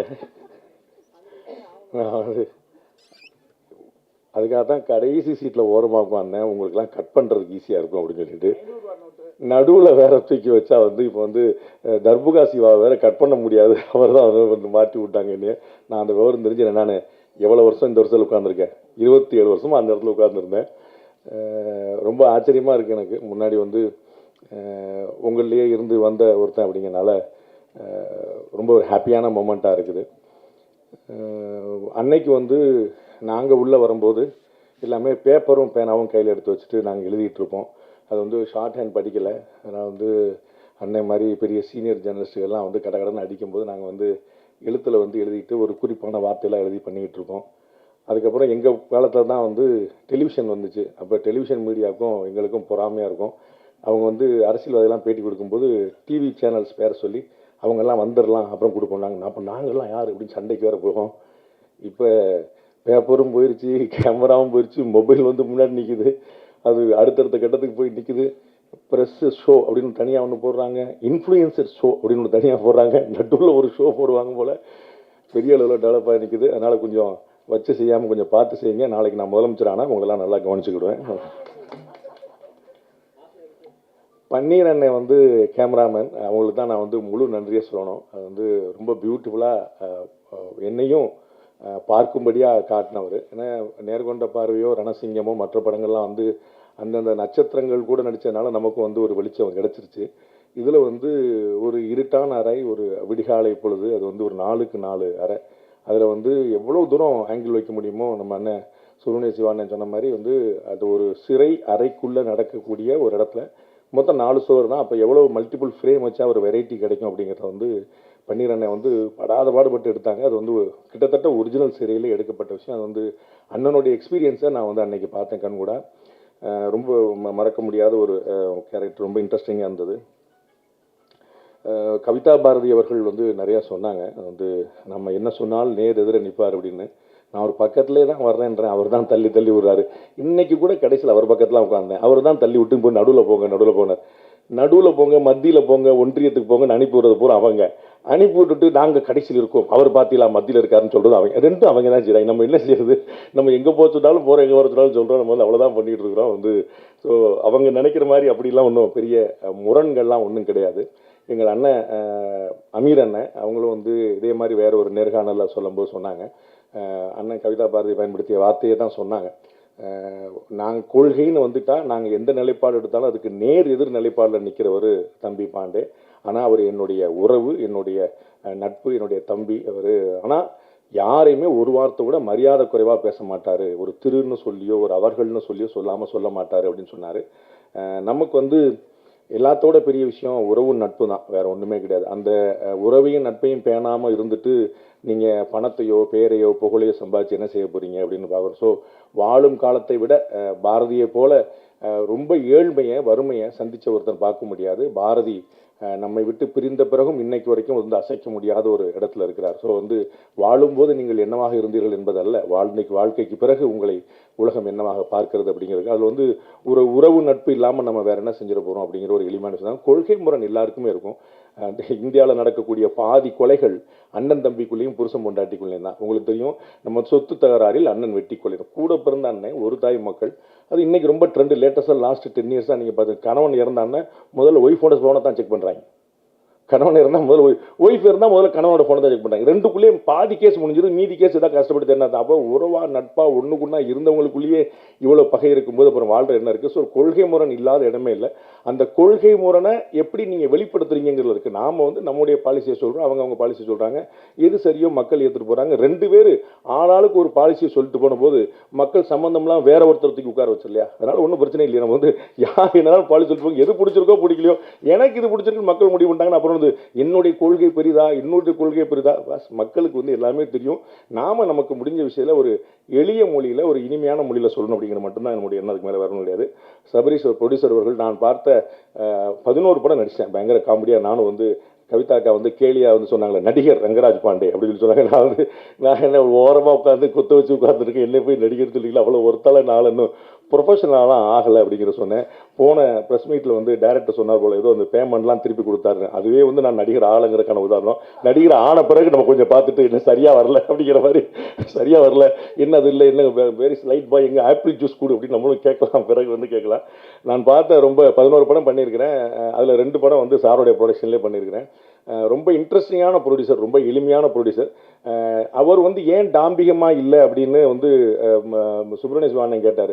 டாம்பிகமாக இருந்தால் கூட கறந்துருவாங்கன்னு தெரியும், நம்மகிட்ட வரும்போதே பாவம் நீங்கள் தான் சார் இந்த படத்தை எனக்கு சம்பளம் கொடுக்கணுங்க மாதிரி தான் வருவார். ப்ரொடியூசர் அப்படியே ரொம்ப நொந்து போய் பாவமாக வந்துட்டு, ஆமாங்க நான் ஒரு 30 படம் பண்ணிட்டேங்க அப்படிம்பாரு. 30 படம் பண்ணிட்டு சும்மா பார்த்துக்கல, அவருக்கு அவரே வருகையில் வந்து அவரே வெளியிட்டு இதை மாதிரி பண்ண வேறு கூட உட்காந்து வச்சிருப்பாரு. அவர் இன்னும் பாவமாக உட்காந்துருப்பாரு. எல்லாம் வந்து பயங்கரமாக வந்து அவங்க அப்பீரியன்ஸ்லேயே பயங்கரமாக போட்டோம். நமக்கு வந்து சரி சம்பளம் எடுத்தப்போ அவரே கஷ்டப்படுறாரு, நமக்கு எது அப்படிங்கிற மாதிரி நமக்கு ஒரு ஃபீலிங்கை கொடுத்துருவாங்க. அது எளிமை, அதே சமயம் வந்து ரொம்ப பெரிய கால்குலேஷன், ரொம்ப எதை எப்படி செய்யணும் அப்படிங்கிறது வந்து ரொம்ப எனக்கு ஒரு பெரிய படம். நான் ஒரு நிறைய படங்கள் பண்ணதுனால எவ்வளவு தெளிவான பார்வை இருக்குது அப்படிங்கிறத நான் பார்த்தேன். அது வந்து ரொம்ப ஆச்சரியம். அவரோட தொடர்ந்து தொடர்பில் இருப்போம் அப்படின்னு எனக்கு நல்லா தெரியும். லிசி அவங்களோட நடிக்கிறதுக்கான ஒரு சந்தர்ப்பம் கிடைச்சது. அவங்களும் சொன்னாங்க பாண்டே வந்து அந்த பக்கம் ஆச்சு. அது லிசி அதுக்கு முன்னாடி எனக்கு தெரியவே தெரியாது. நான் பாருங்க எவ்வளோ ஓரமாக உட்காந்துருக்கேன். வந்தோடனே நீ அந்த கட்சி தானே அப்படின்னாங்க. நான் எந்த கட்சியுமே கிடையாது, நம்பவே மாட்டேன். அந்த கட்சிக்காரன் நம்ப மாட்டான், மற்ற கட்சிக்காரன் நம்ப மாட்டான். நம்மளால எவ்வளோ கஷ்டமாகி போச்சு பாருங்க. சரி அந்த கட்சிக்காரன் நம்மளை வாழ வச்சு வந்தாலும் அதுவும் உங்களை இல்லாமல் போயிட்டு வச்சுங்களேன். என்ன நடிப்பு அப்பா. எனக்கு வந்து உண்மையிலேயே நான் நடித்ததை பற்றி அவங்க சொன்னாங்க, என்னை நடிக்க விடாமல் பண்ணிட்டாங்க அவங்க. அந்த இடத்துல எமோஷன் அப்படியே கொட்டி குமிச்சு கட் சொல்கிறாங்க, ஃப்ரேம் மாற்றாங்க வைக்கிறாங்க. அந்த எமோஷனில் she is travelling on that, அப்படி அங்கேயே நிற்கிறாங்க. அதுக்கப்புறம் திருப்பி ஷார்ட் ஓகே ரெடி அப்படின்னா அப்படியே திருப்பி வர்றாங்க. அது வந்து அந்த சேஞ்ச் ஒரு வந்து உண்மையிலேயே நம்ம பார்த்தோம்ல, இந்த அம்பி ரெமோ அது அவங்க தான் 3 நிமிஷத்தில் 3 ஃப்ரேம் காட்டுறாங்க பயங்கரமாக. ரொம்ப ஆச்சரியமான நடிப்பு, ரொம்ப பின்னி எடுத்துகிட்டு இருந்தாங்க. ரொம்ப பியூட்டிஃபுல்லாக இருந்துச்சு. அந்த இடத்துல வந்து அந்த எக்ஸ்பீரியன்ஸ் வந்து ரொம்ப ஆச்சரியமாக இருந்தது.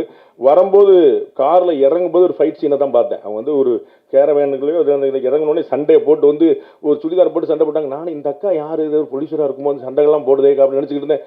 இறங்கி அவ்வளோ சண்டை போட்டாங்க. படகு இந்த பக்கம் போனால் அடிச்சு பரட்டி எடுத்துட்டு அப்புறம் அவங்கள்ட்ட உட்காந்து கதையெல்லாம் கேட்டேன். எப்படி மேடம் நீங்கள் பயங்கரமாக இவ்வளோ நடிப்பு இவ்வளோ போடுறீங்க அப்படின்னு சொன்னபோது, என்னுடைய வீர வரலாறு தெரியாமல் இருக்கே தம்பி அப்படின்னு சொல்லிட்டு ஃபுல் ஹிஸ்ட்ரி சொன்னாங்க. கம்ப்ளீட்டாக நம்ம ஜியாகிரபி மறந்து வச்சு. அவ்வளோ பியூட்டிஃபுல்லான நடிப்பு. பிரிகிடா வந்து கடைசி வரைக்கும் கண்ணில் காட்டல டைரக்டர் எனக்கு. அதனால் எனக்கு அவங்க தெரியல. பட் வந்து அவங்களுடைய அந்த ட்ரெய்லரை பார்த்த பிறகு என்னால் ஃபீல் பண்ண முடிஞ்சது. அவன் வந்து நேரில் பார்க்கறதுக்கு இருக்கிறவங்க அது எப்படி நடிப்புன்னு வந்தால் எவ்வளோ பெரிய சேஞ்சர் கொடுத்துருக்கான்னு பார்க்கும்போது ரொம்ப பியூட்டிஃபுல்லாக பண்ணியிருக்கிறாங்க. வெற்றி சார் சொல்ல வேண்டியதே இல்லை. நான் வந்து அங்கே இதுக்கு முன்னாடி வந்து ஒரு ப்ரெஸ் மீட்டாக தனியாக வச்சுருந்தவங்களும் நிறைய பேர் வந்திருப்பாங்க நினைக்கிறேன். அது வந்து அந்த கிரெடிட் வந்து ஃபுல்லாக டைரக்டர் தான் கொடுக்கணும். நம்ம சேனல்ஸ் இன்டர்வியூஸ் வந்து கொடுக்கும்போது 12 மணி நேரம் 15 இன்டர்வியூ அடி நாக்கு தள்ள அடிச்சு ப்ரொடியூசர் வந்து இல்லை சார் நீங்கள் கோபரப்படுங்க சார், டைரக்டர் வந்து அடிச்சு விடவே இல்லை, அசரவே இல்லை. முதல்ல நாங்கள் 4 பேர் பேட்டி கொடுக்க ஆரம்பித்தோம். 4 பேட்டிக்கு அப்புறம் வந்து 3 பேர் பேட்டி கொடுக்க ஆரம்பித்தோம். 8 பேட்டிக்கு அப்புறம் 2 பேர் பேட்டி கொடுக்க ஆரம்பித்தோம். என்னையும் விட மாட்டேன், நானும் வந்து கிளம்பிடலாம் பார்த்தேன். டைரக்டர் விட்டவே மாட்டார். கதற இன்னைக்கு சிஎம் பேசினார்ல இப்போ அசம்பிளியில், அந்த மாதிரி வந்து கதற அடிச்சு 15 பேட்டி கொடுத்த அப்புறம் நம்ம வெளியே அனுப்புனாங்க. அப்போ வந்து நான் சொன்னேன், அந்த பேட்டியில் சொன்னது தான், அது வந்து திரு வெற்றி அவர்களுடைய கண்ணு பேசுது. அது வந்து ஒரு பெரிய அளவில் வந்து ஒரு ரியாக்டிவான ஐஸாக இருக்குது. அது வந்து ஒரு ஆஃபீஸர்கிட்ட பேசுகிறதுக்கும் ஒரு அம்மாட்ட பேசுகிறதுக்கும் அந்த சேஞ்ச் வந்து ரொம்ப பியூட்டிஃபுல்லாக காட்டுறாரு. ரொம்ப ஆச்சரியமான நடிப்பு இருப்பாரும். மற்ற ஜாலியான விஷயங்கள்லாம் ஒரு நிறையா இருக்குது அவருக்கு வந்து. பட் இந்த சீரியஸான விஷயத்த ஒரு டயலாக்காக டெலிவரி பண்ணுறதுல வந்து ரொம்ப பெரிய லென்த்தி டயலாக்ஸ் உங்களுக்கு தெரிஞ்சிருக்கும். அதை நேர்கொண்ட பார்வை படத்துலேயே அஜித் சார் சொல்லியிருந்தாங்க, 6 படத்துக்கான டைலாக்ஸ் அந்த ஒரே படத்தில் வச்சுட்டாங்க அப்படின்னு.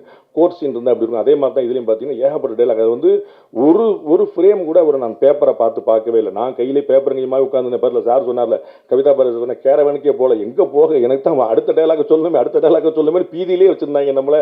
ஏன்னா டைரக்ட் வந்து ரொம்ப மெட்டிகுலஸாக பிளான் பண்ணிருக்காரு. அதாவது மைனூட்டாக பிளான் பண்ணிருக்காரு. எங்கேயுமே வேஸ்டேஜ் இருந்துடக்கூடாதுன்னு எடிட்டர் சாருக்கு வந்து கொஞ்சம் கம்மியான வேலை தான் இருந்திருக்குன்னு நினைக்கிறேன். அந்த அளவுக்கு வந்து ஃபுல்லாக ரொம்ப பிளான் பண்ணி இதுதான் அவங்க ஃப்ரேமையே முதலே முடிவு பண்ணிட்டாருங்கனால ரொம்ப ஆச்சரியமாக இருந்தது. அந்த ஒர்க்கு ரொம்ப பியூட்டிஃபுல்லாக பண்ணோம். அது வந்து மறக்க முடியாது.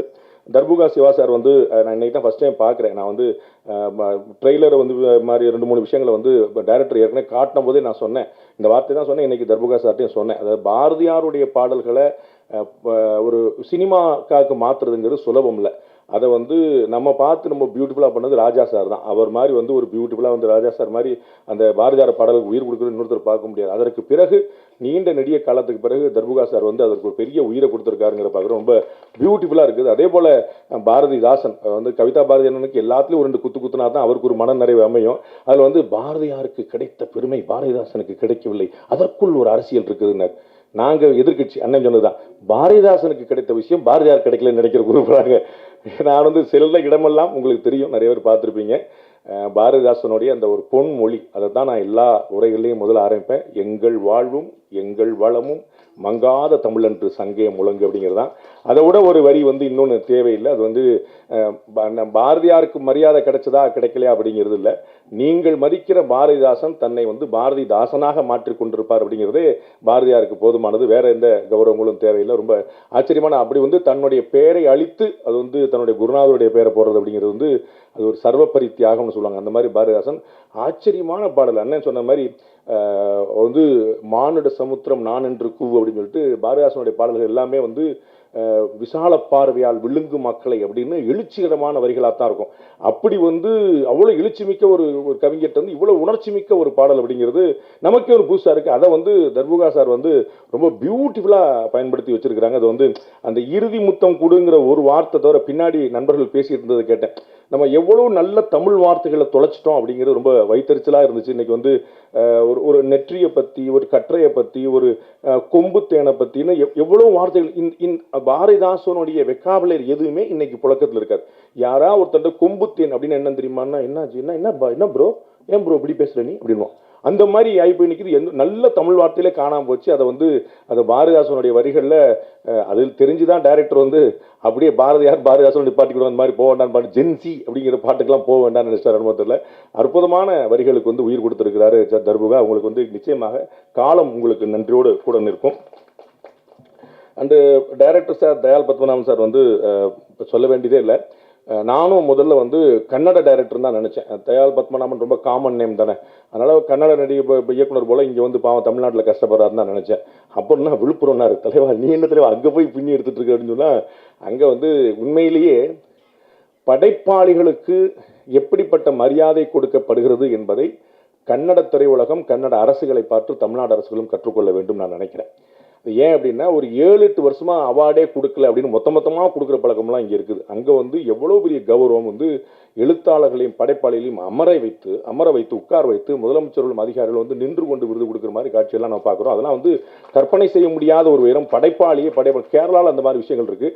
ஒரு கலைஞனை, ஒரு படைப்பாளியை அவன் தான் வந்து சமூகத்தை சீரமைக்கிறான், சமூகத்தை கட்டமைக்கிறான் அப்படிங்கிற ஒரு ஆழமான உண்மை தெரிந்ததுனால அவ்வளோ பெரிய கௌரவம் கிடைக்குது. இங்கே வந்து கலையினாலும் திரையினாலும் தான் பலர் அரசியலுக்கே வந்திருக்கிறாங்க. அரசியல் பெரிய வெற்றிடங்களை வந்து நிரப்பியிருக்கிறாங்க அப்படின்னு பார்க்கும்போது அங்கே இன்னும் அந்த மாதிரியான படைப்பாளிகளுக்கான கௌரவம், எழுத்தாளர்களுக்கான கௌரவம், இலக்கியவாதிகளுக்கான கௌரவம் இன்னமும் அதிகரிக்க வேண்டும் நினைக்கிறேன். நம்ம வந்து பாரதியார் போல வந்து நம்ம வந்து இல்லை, நமக்கு வந்து கவனிக்கிறதுக்கு ஆள் இல்லை அப்படிங்கிற மாதிரி இல்லாமல் வந்து அப்போ உனக்கு என்னப்பா புலவர், உனக்கு என்னப்பா கவிஞர், உனக்கு என்னப்பா தமிழ் இருக்கு, தமிழ் சோறு போடும், கலை சோறு போடும், இலக்கியம் சோறு போடும் அப்படிங்கிற ஒரு நிலைமை ஏற்படுத்தணும்.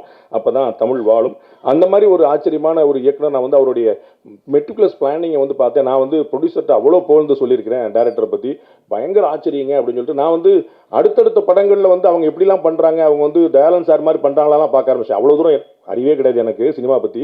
இருந்தாலும் அப்படி பண்ணுற அவ்வளோ வெல் பிளான்டு, கம்ப்ளீட்டாக எல்லாமே ஸ்ட்ரக்சர்டு பண்ணியிருக்காங்க. எதுவுமே புதுசாக அந்த கட்டத்தில் வந்து மாத்திரம் அப்படிங்கிறதே கிடையாது. ஃப்ரேம்லேருந்து எல்லாமே அவ்வளோ ரொம்ப மெட்டிகுலஸாக பண்ணியிருக்காங்க. எல்லாருக்கும் தெரியும் உங்களுக்கு 20 நாளில் படம் முடிச்சாரா, 21 நாளில் படம் முடிச்சாரா, அவருடைய பேட்டர்னே அப்படி தான் இருக்குங்கிறத நம்ம பார்க்குறோம். 75 லட்ச ரூபா இருந்தால் நான் நல்ல படம் பண்ணிடுவேன், ரிச்சான படம் பண்ணிடுவேன்றார். 50 லட்ச ரூபா 60 லட்ச ரூபா இருந்தால் நான் அவ்வளோ பெரிய படம் பண்ணிடுவேன்னு நினைக்கிறாரு. இந்த மாதிரி டேரக்டர்கள் எல்லாரும் வந்தாங்கன்னா எங்கள் அண்ணன் மாதிரி ப்ரொடியூசர்கள் ரொம்ப சந்தோஷமாக இருப்பாங்க. அதனால் வந்து நீங்கள் பார்த்துட்டு கவிதா பாரதி என்ன சொன்ன மாதிரி நீங்கள் வந்து வணிகத்துக்கான படம் இல்லைன்னு நினச்சிடாதீங்க. வணிகத்துக்கான படம் தான். வணிகத்தில் வந்து தயாளன் சாரும் மாஸ்டர், சபரிசன் சாரும் மாஸ்டர் 2 பேர் சேர்ந்து உட்கார்ந்தா எப்படி இருக்குன்னு பார்த்துங்க. அது வணிகத்தை ரொம்ப சக்ஸஸ்ஃபுல்லாக தான் பண்ணியிருக்கிறாங்க. அண்ட் படத்துலையும் வணிகத்துக்கான விஷயங்கள் நிறையா இருக்குது. நீங்கள் ஏதோ சீரியஸாக யோசிச்சுட்டு பயங்கரமாக சண்டை போட்டுருப்பாங்க, கமர்ஷியல் எலிமெண்ட்ஸ் நிறையா இருக்குது. நம்ம பார்க்குறதுக்கு என்கேஜிங்காக இருக்குங்கிறது என்னால் கேரண்டியாக சொல்ல முடியும். அவ்வளோ பெரிய விஷயங்கள் உள்ளே கொண்டு வந்திருக்காங்க. பியூட்டிஃபுல்லாக வந்து டைரக்டர் பண்ணியிருக்காங்க. எங்கள் அண்ணன் சுப்பிரமணிய சிவா சொல்லாமல் நான் வந்து பண்ணால் அது வந்து பாவத்தில் போய் சேரும். அண்ணன் வந்து நிறைய வந்து என்னுடைய தகுதிக்கு மீறி புகழ்ந்தாங்க. இன்னைக்கு ட்ரெண்ட் அதுதான். ஸோ முதலமைச்சர் பாணியில் எல்லாரும் ஒரு குட்டி கதையை சொல்லணும். அதனால் அண்ணன் ஒரு குட்டி கதையை சொல்லி, ஒரு திருடனுடைய கதையை சொல்லி வந்து அண்ணன் வந்து பியூட்டிஃபுல்லாக சொல்லி கொண்டு போனாங்க. நிறையா பாண்டேக்கு வந்து அவ்வளோ பேர் தெரிஞ்சிருக்கு. பாண்டேக்கு வந்து தெரியாத ஆளே கிடையாது. பாண்டேக்கு தெரியாத ஆளே கிடையாது, அவங்களுக்கு பாண்டே தெரிஞ்சிருக்கணும்ல.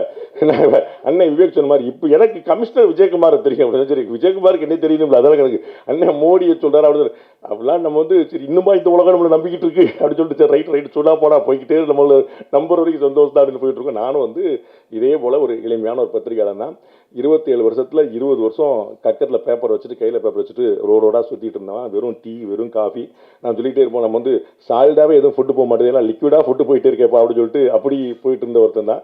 இறைவனோட கருணை உங்களை போன்ற ஒரு 4 நல்ல மனிதர்களுடைய சந்தர்ப்பம் கிடைச்சது. அண்ணனுடைய வெள்ளை யானைக்காக நான் காத்திருக்கிறேன். அது வந்து ஒரு ஆச்சரியமான ஒரு படைப்பு. அது வந்து அங்கே அப்படியே திரையிலே நிற்கிது, ஒரு ரஃப் கட்லேயே நிற்கிது. அது ஃபைனல் கட்டுக்கு எப்போ வரும்னு நான் பார்த்துட்டு இருக்கேன். அது வந்து நிறைய ஆச்சரியமான படம். உங்களுக்கு தெரியும், பெரிய பெரிய ஆட்கள்லாம் எப்பயுமே வந்து அண்ணனை கூட வச்சிருப்பாங்க. அண்ணன் பக்கத்தில் இருந்தாருன்னா அவர் பெரிய ஆள் அப்படி பார்த்துக்கலாம். நம்ம வந்து அண்ணன் வந்து பெரிய ஆள் பக்கத்தில், அண்ணன் பக்கத்தில் உட்காந்துருக்கேன் பாருங்க, 2 பேர் பாருங்க, அவங்களுக்கு அந்த மாதிரி தெரிஞ்சிடும். அண்ணன் பக்கத்தில் உட்காந்தனால பெரிய ஆள் தான் அப்படிங்கிற மாதிரி வந்து அவர் பெரிய பெரிய நெட்வொர்க் வந்து பெருசாக இருக்கும். நெட்வொர்க்கிங் தான் அண்ணனுடைய மாஸ்டர் எக்ஸலன்ஸ் விஷயமே. அது வந்து ஆக்சுவலாக பார்த்தீங்கன்னா அண்ணனுக்கு தான் தெரியாத ஆளே கிடையாது. ஓவர் த ஃபோனில் வந்து நிறைய பேர் பிடிக்க முடியும். எனக்கு வந்து ரணசிங்கம் படத்தின் போது அண்ணன் வந்து ஒரு பெரிய தத்துவத்தை சொன்னார். அந்த தத்துவம் யார் சொன்னார்னு சொல்ல மாட்டேன், ஆனால் அந்த தத்துவத்தை சொன்னார் எனக்கு அண்ணன். தம்பி நான் அவர்கிட்ட பேசினேன் தம்பி, அவர் வந்து எனக்கு ஒரு அருமையான தத்துவத்தை சொன்னார். என்ன அப்படின்னு, ஒவ்வொரு நாளும் உன்னை விட வயதிலேயோ அனுபவத்திலேயோ பேர்லேயோ புகழ்லையோ செல்வாக்குலையோ கீர்த்திலையோ ஏதோ ஒன்றில் உயர்ந்த 3 பேருக்கு தினசரி காலையில் ஒரு தொலைபேசி அழைப்பு. அண்ணே நல்லா இருக்கீங்களாண்ணே அப்படின்னு ஒரு 3 பேர், டெய்லி ஒரு 3 பேர். அவர்களுக்கு என்னைக்கோ ஒரு நாள் தேவைப்படும் போது உன்னுடைய பேர் நினைவில் வரும். அண்ணன் எத்தனை பேருக்கு ஃபோன் போட்டிருப்பாருன்னு யோசிக்க. இந்த தத்துவத்தை வந்து வேறு ஒரு பெருமகனார் வந்து அண்ணனுக்கு சொல்லி, அண்ணன் வந்து கண்ணன் போல இருந்து எனக்கு இந்த உபதேசத்தை சொல்லி அதை வந்து நான் பச்சு பிடிச்சிக்கிட்டு இருக்கிறேன். அது வந்து டெய்லி ஒரு காலைல 3 பேருக்கு ஃபோன் அடிக்கலாம்னு பார்த்தேன், ஃபோன் நம்பர் தான் தெரிய மாட்டேங்குது. அதான் பெரிய பிரச்சனை. ரொம்ப இன்ட்ரெஸ்டிங்கான கேரக்டர். எல்லாத்தையுமே அந்த இருக்கக்கூடிய இடத்த வந்து அண்ணன் வந்து எப்பயுமே ஒரு ஹாப்பியாக வச்சிருப்பாரு. ரொம்ப ஒரு மகிழ்ச்சி அந்த இடத்துல பரவிடும். அது போன்ற ஒரு நல்ல மனிதரோட தொடர்பு இருக்குது தான் நமக்கு ஒரு பெரிய புண்ணியம். இது வந்து ஒரு அற்புதமான படம், கேரண்டி அதனால சொல்ல முடியும். படத்தோடைய நான் இங்கே இந்த மேடையில் வந்து சொன்னாங்க, அண்ணன் கவிதா பாரதினா எல்லாருக்கும் சேர்த்து அவரே ஓட்டு போட்டார். வந்து இங்கே இருக்க பலருக்கும் பாண்டேக்கும் உடன்பாடு கிடையாதுன்னு அவரே சொல்லிட்டாரு. அதனால் வந்து அப்படி இருக்கலாம். உங்களுக்கு நீங்கள் நினச்சிட்டு இருக்கீங்க ப்ரொடியூசர் என்ன கலர் சட்டை போட்டிருக்காருன்னு பார்த்துக்குங்க. டைரக்டர் யாருன்னு நான் யார்ட்டையும் சொல்ல மாட்டேன், எனக்கு மட்டும் தான் தெரியும். இந்த மாதிரி ஒரு கிளப்பி விட்டு போயிட்டு அவங்க இல்லைன்னு சொல்ல மாதிரி.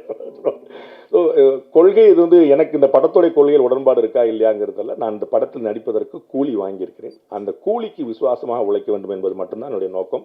அதற்கு டைரக்டருக்கு இன்னொரு டேக் வரணுங்க அப்படின்னு சொல்லி அவருக்கு வந்து ஒரு டிஜிட்டலாக இருந்தாலும் இன்னொரு நாள் எடுத்துகிட்டு போயிடக்கூடாது. நாங்கள் வந்து அது மாதிரியான ஒரு வாய்ப்புனால தான் நாங்கள் வந்து 2 நாள் படத்தை முன்னாடியே முடித்தோம். ஸோ நமக்கு வந்து கமல்ஹாசன் சார் மாதிரி அவார்டு வாங்க முடியாது, சிவாஜி சார் மாதிரி பேர் வாங்க முடியாது, அது நமக்கு முன்னாடியே தெரியும். அதனால் நம்மளால் என்ன முடியுமோ நம்ம வந்து அதை மட்டும் சரியாக செஞ்சுருவோம். ஸோ டைரக்டருக்கு வருத்தப்படாமல், ப்ரொடியூசருக்கு கையை கடிக்காமல் நம்ம என்ன வேலை பண்ண முடியுமோ அதை பண்ணிடுவோங்கிறத தவிர எனக்கு வேறு எந்த நோக்கம் இல்லை.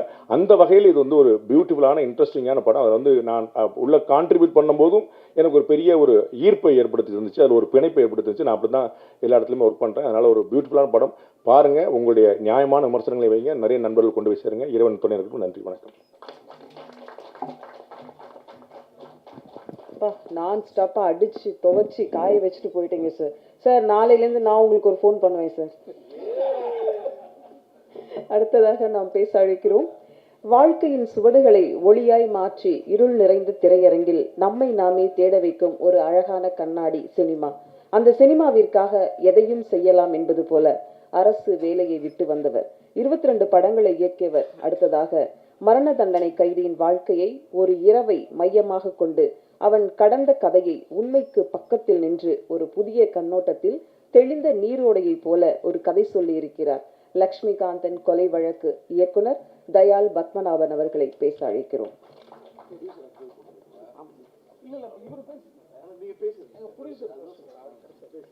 20 ஆண்டுகால திரைத்துறை வரலாற்றில் ரேடன் போன்ற சினிமா கம்பெனிகளுக்கு பெரும் துணையாக இருந்தவர். இந்த படத்தை தயாரிக்க முன்வந்த சபரிஷ் அவர்களை இப்போது பேச அழைக்கிறோம். இந்த விழாவை சிறப்பிக்க வந்திருக்கும் அனைத்து பத்திரிகையாளர் நண்பருக்கும் எனது மனமாக நன்றி தெரிவித்துக் கொள்கிறேன். இந்த திரைப்படம் எனக்கு என்ன கொடுக்க போகுது அப்படின்னு கேட்டால் கண்டிப்பாக ஒரு பேர் கொடுக்கும் அப்படின்னு நம்பிக்கை இருக்குது. என்ன கொடுத்துருக்கு அப்படின்னு கேட்டிங்கன்னா 2 பேரை கொடுத்துருக்கு. ஒரு நல்ல இயக்குனரை கொடுத்துருக்கு, ஒரு நல்ல ஒரு அண்ணனை கொடுத்துருக்கு. நான் இந்த படத்தை பேசுகிறதுக்காக பாண்டே சாரை கூப்பிடுப்போம், அன்றைக்கி சார்னு தான் கூப்பிட்டேன். இன்றைக்கி நானும் ஒரு அண்ணனும் தம்பியாக வாழ்ந்துட்டுருக்கோம். அதுக்கு காரணம் நான் மட்டும் இல்லை, அவரோட அன்பு. இங்கே எல்லாருமே பேசிட்டாங்க. இந்த மேடையில் பேசுகிறதுக்கான ஒரு தகுதி இருக்கான்னு கூட இல்லைன்னு தெரில. நான் இது பேசுகிறதுக்கு விரும்பவும் இல்லை. அது வந்து தமிழ்நாட்டில் ஒருத்தர் மட்டும்தான் பேசாமல் இருக்கார் அப்படின்றத தாண்டி நானும் பேசாமல் இருக்கிறேன் அப்படின்ற ஒரு வரலாறு இருக்கணும்னு நினச்சி தான் பேசலை. அது எல்லாம் பாட்டு எனக்கு கேட்டது கற்றுக்கிட்டதா. ஸோ எனக்கு இந்த படம் வந்து ஒரு நல்ல திரைப்படத்தையும் ஒரு நல்ல ஒரு இயக்குனரையும் ஒரு நல்ல ஒரு சகோதரனையும் கொடுத்துருக்கு அப்படின்னு சொல்லி இந்த படம் ஒரு நல்ல படம். இது உங்களோட சப்போர்ட்டோட இது ஒரு பெரிய படமாக மாறணும், வரலாறில் இது ஒரு படம் பேசப்படக்கூடிய படமாக இருக்கணும் என்று சொல்லி நன்றி தெரிவித்தது. பாண்டே சார்ன்ற ஒரே ஒரு கதாபாத்திரம் பேசாதவரையும் பேச வச்சிருக்கு. நிறைய படங்களும் உங்களை நடிக்க வச்சான்னு வச்சுக்கோங்களேன் சார், எல்லாரும் பேச வச்சிருங்கன்னு நினைக்கிறேன். இயக்குனர் தயாள் பத்மநாபன் அவர்களை இப்போது பேச அழைக்கிறோம். நான் கொஞ்சம் சீக்கிரமாகவே சுருக்கமாகவே பேசிடுறேன். பொதுவாக அதிகமாக பேசுவேன். 2 சின்ன சின்ன விஷயங்களை கிளாரிஃபை பண்ணிடுறேன். ஃபஸ்ட்டு வந்து என்னென்னா, வெற்றி வந்து ஒரு ஷூட்டிங் விஷயமா ஆஸ்திரேலியா போயிருக்காரு. எல்லோருக்கும் வணக்கம், நன்றி. ஒரு ஒரு படத்தை பார்த்துட்டு திரும்ப இன்னொரு ப்ரெஸ் மீட்டுக்காக அட்டன் பண்ணுறதுல எவ்வளோ கஷ்டம்னு தெரியும். நீங்கள் பண்ணுறீங்க, ரொம்ப நன்றி. வெற்றி வந்து ஒரு ஆஸ்திரேலியாவுக்கு ஒரு ஷூட்டுக்காக போயிருக்காரு. ஆக்சுவலாக ப்ரொடக்ஷனாக நாங்கள் வந்து இது ரிலீஸ் டேட்டு நாங்கள் சொன்ன டேட்டு வேறு, நாங்கள் 2 வாரம் தள்ளி ரிலீஸ் பண்ணுறதால அவர் இது ஏற்கனவே ஃபிக்ஸ் ஆனது. அதனால் வெற்றி வர முடியாத சூழ்நிலை. அதனால தான் இங்கே உங்கள் புகைப்படம் மூலமாக இருக்கார். அதே மாதிரி பிரிகிடாவுக்கும் அவர் வர முடியாத ஒரு சூழ்நிலை. அவ்வளோதான், வேறு எந்த விஷயமும் கிடையாது. 2வது, ஒரு பத்திரிகையாளருக்கு ஒரு வேண்டுகோளோட என்னுடைய இந்த பேச்சு ஆரம்பிக்கணும் அப்படின்ட்டு நினைக்கிறேன். லாஸ்ட் ப்ரெஸ் மீட்டு ஓட கண்டென்ட்டை நான் ஜென்ரலாக எல்லாமே எனக்கு வந்து ரேக்கா அனுப்புவாங்க. வீடியோ ஆகட்டும், அதோட வெப்சைட்டில் வர்ற விஷயங்கள், பிரிண்ட் மீடியாவில் வர்ற விஷயங்கள் அனுப்புகிறப்ப நான் ரேக்கா கிட்ட ஜென்ரலாக டிஸ்கஷன் கேட்டப்ப, என்ன ரேக்கா நீங்கள் வந்து ஒரு ஒரு ஒரு ஒரு லைவாக ஒரு ப்ரோக்ராம் நடக்குது, ஆனால் எல்லா கண்டென்ட்டும் ஒரே கண்டென்ட்டாக இருக்கு, நீங்கள் வந்து எழுதி எல்லாருக்கும் அனுப்பிச்சிட்டு அதே போடுறாங்களா அப்படின்னு கேட்டப்ப, ஆமாம் சார் அப்படின்னு சொல்லி சொன்னாங்க. இது என்னோட வேண்டுகோள். இப்போ எல்லாருக்கும் எப்படி உங்களுக்கு நீங்கள் என்ன எழுதணும், என்ன பிரிண்ட் பண்ணுன்ற உங்கள் சுதந்திரம் உங்களுக்கு இருக்கோ, அதே மாதிரியான கருத்து சுதந்திரம் எனக்கு இருக்குது, எக்ஸ்பிரஸ் பண்ணுற சுதந்திரம் இருக்குன்னு நினச்சி உங்கள்கிட்ட சொல்கிறேன். எனக்கு என்னென்னா, ஒரு மேடை ஒரு நிகழ்ச்சின்றப்ப ஒவ்வொருத்தருக்கும் ஒரு பார்வைன்னு ஒன்று இருக்கும். நான் பேசுகிற ஒரு பேச்சு, மற்றவங்க பேசுகிற பேச்சு வந்து உங்களுக்குள்ள ஒரு தாக்கத்தை ஏற்படுத்தும். உங்களுக்குள்ள ஒரு விஷயம், பாண்டே சார் பேசின விஷயங்களை ரசித்த நீங்கள், ஒரு சிலர் சாதாரணமாக ஷான் சொன்ன மாதிரி உள்ளுக்குள்ளே அவர் மேலே வெறுப்பு இருந்துச்சுன்னா அதை நீங்கள் அக்செப்டே பண்ணியிருக்க மாட்டீங்க. எனக்கு இது அத்தனையும் உங்களுடைய எழுத்தில் வரணும்னு நினைக்கிறேன்.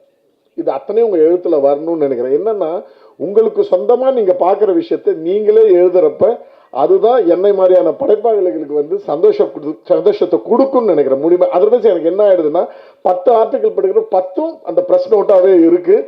அது வந்து எனக்கு ஒரு பெரிய திருப்தியை கொடுக்க மாட்டுது. ஒரு விமர்சனமாக நான் பார்க்குறேன்.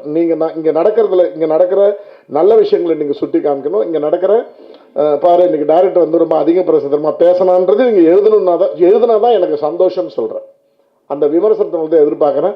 ப்ராபபிளி இந்த நிகழ்ச்சியிலேருந்து அதை நான் எதிர்பார்க்குறேன். இது ஒரு வேண்டுகோளாக வைக்கிறேன். எடுத்துக்கிறது எடுக்காமல் இருந்து கண்டிப்பாக உங்களுடைய சுதந்திரம். ஓகே, அது ஒரு விஷயம். அடுத்தது வந்து இது ஒரு கிளாரிஃபிகேஷனை முடிச்சுட்டு நான் என்னோட அடுத்த பேச்சுக்கு போயிடுறேன். நான் பாண்டே சார் சொல்கிறப்ப சொன்னார் 75-65 லட்ச ரூபாயில் இருந்தாலும் முடிச்சிடணும். அவர் சொன்னது ஒரே ஒரு வார்த்தையை மட்டும் விட்டாரா, தமிழ் படத்துக்கு சொல்லலை, கன்னட படத்துக்கு. கன்னட படத்தில் நீ அது அன்னைக்கு அப்படி தான் பேசணும். ஒரு கன்னட படத்தில் வந்து ஒரு 65 லட்ச ரூபாய் 75 லட்ச ரூபாய் இருந்தால் ஒரு நல்ல திரைப்படத்தை எடுத்துட முடியும். ஃபார் எக்ஸாம்பிள், கொன்றால் பாவத்தோட கன்னட பதிப்பு வந்து நான் 63 லட்ச ரூபாயில் எடுத்தேன். ஸோ அது வந்து பாசிபிள் இருக்கு. இங்கே எடுக்கிறப்ப குறைந்தபட்சம் ஒரு 1.5 கோடி ரூபாயிலிருந்து 2 கோடி ரூபாய் தேவைப்படுது. இந்த படம் அதை விட கொஞ்சம் அதிகமாக செலவிட்டு எடுக்கணும். பிகாஸ் ஆக்டர்ஸ் நிறைய பேர் இருக்காங்க. ஷூட்டிங்கான நேரம் கம்மியாக இருந்தாலும் ஆக்டர்ஸ், டெக்னீஷியன் அந்த விஷயங்கள் இருக்குது. அது சின்ன கிளாரிஃபிகேஷன். ஸோ மைண்டில் ஒரு 65 லட்சம் 75 லட்சத்தில் எடுத்த படம்ன்றது நினச்சிக்காதீங்க. கண்டிப்பாக அதை விட அதிகமாக, அதுக்காக 10 கோடியில் எடுத்த படமும் கண்டிப்பாக கிடையாது. ஒரு ஒரு மிட் பட்ஜெட்டில், கண்டிப்பாக லோ பட்ஜெட் கிடையாது, ஒரு மிட் பட்ஜெட்டில் எடுக்கப்பட்ட படம். அதையும் வந்து நான் இங்கே பதிவு பண்ண விரும்புகிறேன். அதுக்கு அடுத்தது, இப்போ ஆக்சுவலாக இந்த மேடை வந்து ஒரு ஆடியோ லான்ச், ஒரு ட்ரைலர் லான்ச்ன்றதை பார்த்து ஒரு இடதுசாரி வலதுசாரி காதல் மேடையை தான் என்னால் பார்க்க முடிஞ்சு. அது வந்து உங்களுக்கு ஒரு காதல் மேடை. பட் இந்த காதல் வந்து உண்மையிலே ஹானஸ்டாக சொல்லப்போனால், ஷானு, கவிதா பாரதி ப்ளஸ் என்னுடைய ஃப்ரெண்ட் ஒருத்தன் சரவணன், இவங்க 3 பேரும் கிரியேட்டிவ் டீமில் இருக்கிறப்ப, சரவணன் வந்து எப்போதுமே கொஞ்சம் சைலண்ட்டாக இருப்பான். எப்போ ரொம்ப லிமிட்டடாக பேசுவான். அவன் வந்து ஒரு சைடில் ஒரு சேல்ஸ் மேனேஜராக இருக்கான். நிறைய விஷயங்கள் அவங்ககிட்ட வந்து எனக்கு இன்புட் கிடச்சிச்சு இவங்க 3 பேரும் கிரியேட்டிவ் டீமில் இருக்கிறப்ப. ஆனால் ஷானும் கவிதா பாரதி சாரையும் இன்புட்டை பட்னு ரியாக்ட் பண்ணிவிடுவாங்க. ஸோ நான் முத பாண்டே சார்னு சொன்னப்போ வேணாம் சார் அப்படின்ற வார்த்தை வரல. பட் எதுக்காக வரலன்றதையும் சொல்லிடுறேன். ஒன்று வந்து ஓகே, கொள்கை ரீதியாக ஷான் கூட எனக்கு தெரிஞ்சு ஒரு மாதிரி இடதுசாரியான சிந்தனை கொண்டவர் தான். இடதுசாரி வலதுசாரின்ற விஷயத்தில் அவங்க அந்த ஹெசிடேஷன் இல்லை. எப்படி வந்து இந்த கேரக்டரில் பாண்டே சாரை ஒரு பொருத்தி பார்க்குறாரு அப்படின்னு அவங்களுக்கு புரியல.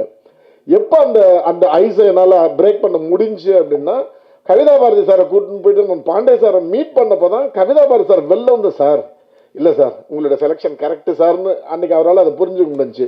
யாரால? கவிதா பாரதி சாரில். அது வரைக்கும் 2 பேருமே என்றைக்குமே கமெண்ட் பண்ணது கிடையாது. அது என் மேலே அவங்க வச்ச நம்பிக்கை. ஆக்சுவலாக கமெண்ட்டே பண்ணது கிடையாது. அது வந்து அந்த டீசன்சியை, அந்த கல்ச்சரை நான் வரவேற்கிறேன்.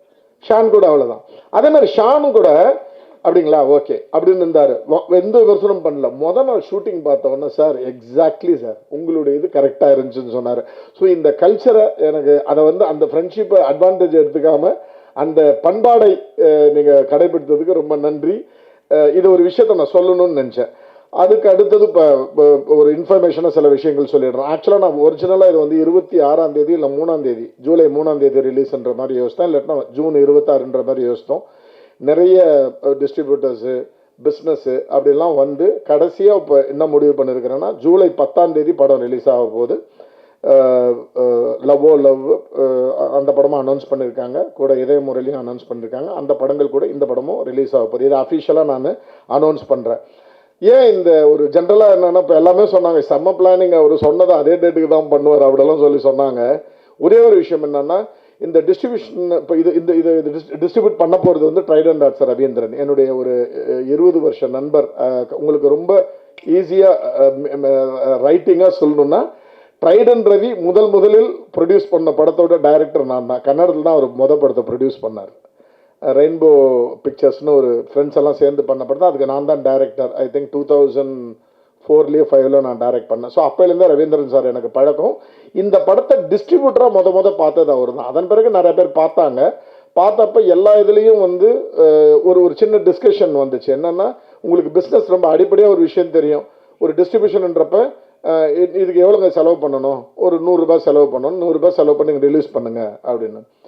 100 ரூபாய் வந்துச்சுன்னா இவ்வளோ கமிஷன் கொடுக்கணும், 100 ரூபாய் வராட்டினா கலெக்ட் ஆகாட்டினா எவ்வளோ கலெக்ட் ஆகுதோ மிச்ச காசை 60 நாளில் ரிட்டர்ன் பண்ணணும். இதுதான் ஒரு பிஸ்னஸ் ஃபார்மேட். இப்போ நான் எல்லாருக்கிட்டையுமே புதுசாக வந்து பெரிய பெரிய டிஸ்ட்ரிபியூட்டர்ஸ் கிட்ட போகிற கண்டிஷன் என்னென்னா, 100 ரூபாய் வேணும், அந்த 100 ரூபாய் நீங்கள் செலவு பண்ணாதீங்க, எங்கள் கையில் கொடுங்க, என்ன பப்ளிசிட்டி பண்ணி எப்படி பண்ணணுன்றதை நாங்கள் பண்ணிக்கிறோம். ஏன்னா இது ரிட்டர்னபிள் அட்வான்ஸ் நீங்கள் கொடுக்கறது. இது ஜென்ரலாக என்ன பண்ணுவாங்கன்னா, போஸ்டருக்கு நான் காசு கொடுத்துக்கிறேன், எல்லாமே நாங்கள் செலவு பண்ணுறோம், கையில் வச்சுன்னு. இல்லை, அந்த கண்டிஷனில் நான் படம் கொடுக்க மாட்டேன். நீங்கள் இந்த படத்துக்கு என்ன பணத்தை ஃபிக்ஸ் பண்ணுறீங்களோ அதை என் கையில் கொடுங்க, நான் தான் செலவு பண்ணுவோம். அதுக்கு என்ன பப்ளிசிட்டின்னு அது பண்ணுவோம். நாளைக்கு நீங்கள் இந்த இடத்துல இதுக்கு ஏன் சார் எவ்வளோ நீங்கள் ஒரு கேள்வி கேட்டீங்கன்னா உங்களுக்கு எனக்கு மிஸ். இது மாதிரி நிறைய டிஸ்கஷன்ஸ் வந்து ஹானஸ்ட்லி நேர்மையாக சொல்கிறேன். நேற்று காலையில் தான் நான் வந்து ட்ரைடன்ட் ரவி சார்கிட்ட பேசி, சார் இல்லை சார், எனக்கு வந்து நான் நினச்சிக்கிற மாதிரியான ஒரு பப்ளிசிட்டி பண்ணி இந்த படத்தை ரிலீஸ் பண்ணணும், அதனால் நம்ம பண்ணுவோம் அப்படின்னு சொன்னால், ட்ரைடன்ட் ரவி சாருக்கு எப்போவுமே வந்து எனக்கு ஒரு சொந்த வீடு மாதிரி. எல்லா விஷயத்துக்கும் என்னால் ஈஸியாக போயிட்டு எது வேணாலும் இது பண்ண முடியும். நாங்கள் ஒரு டேர்ம்ஸ் பேசிட்டு அவர் ஒத்துக்கிட்டார். ஸோ ஜூலை 10ஆம் தேதி இந்த விஷயங்கள் நடக்குது, படம் ரிலீஸ் ஆகுது. ஸோ அதுக்கு வந்து உங்களுடைய சப்போர்ட், முழுமையான சப்போர்ட் தேவை. இது எத்தனையும் வந்து இன்ஃபர்மேஷனாக பேசிட்டேன். இப்போ வந்து இந்த படத்தை பற்றி பேசுகிற சில விஷயங்கள், ஃபஸ்ட்டு இந்த மியூசிக்கை பற்றியும் படத்தை பற்றியும் நிறையா விஷயங்கள் பேசிட்டேன்.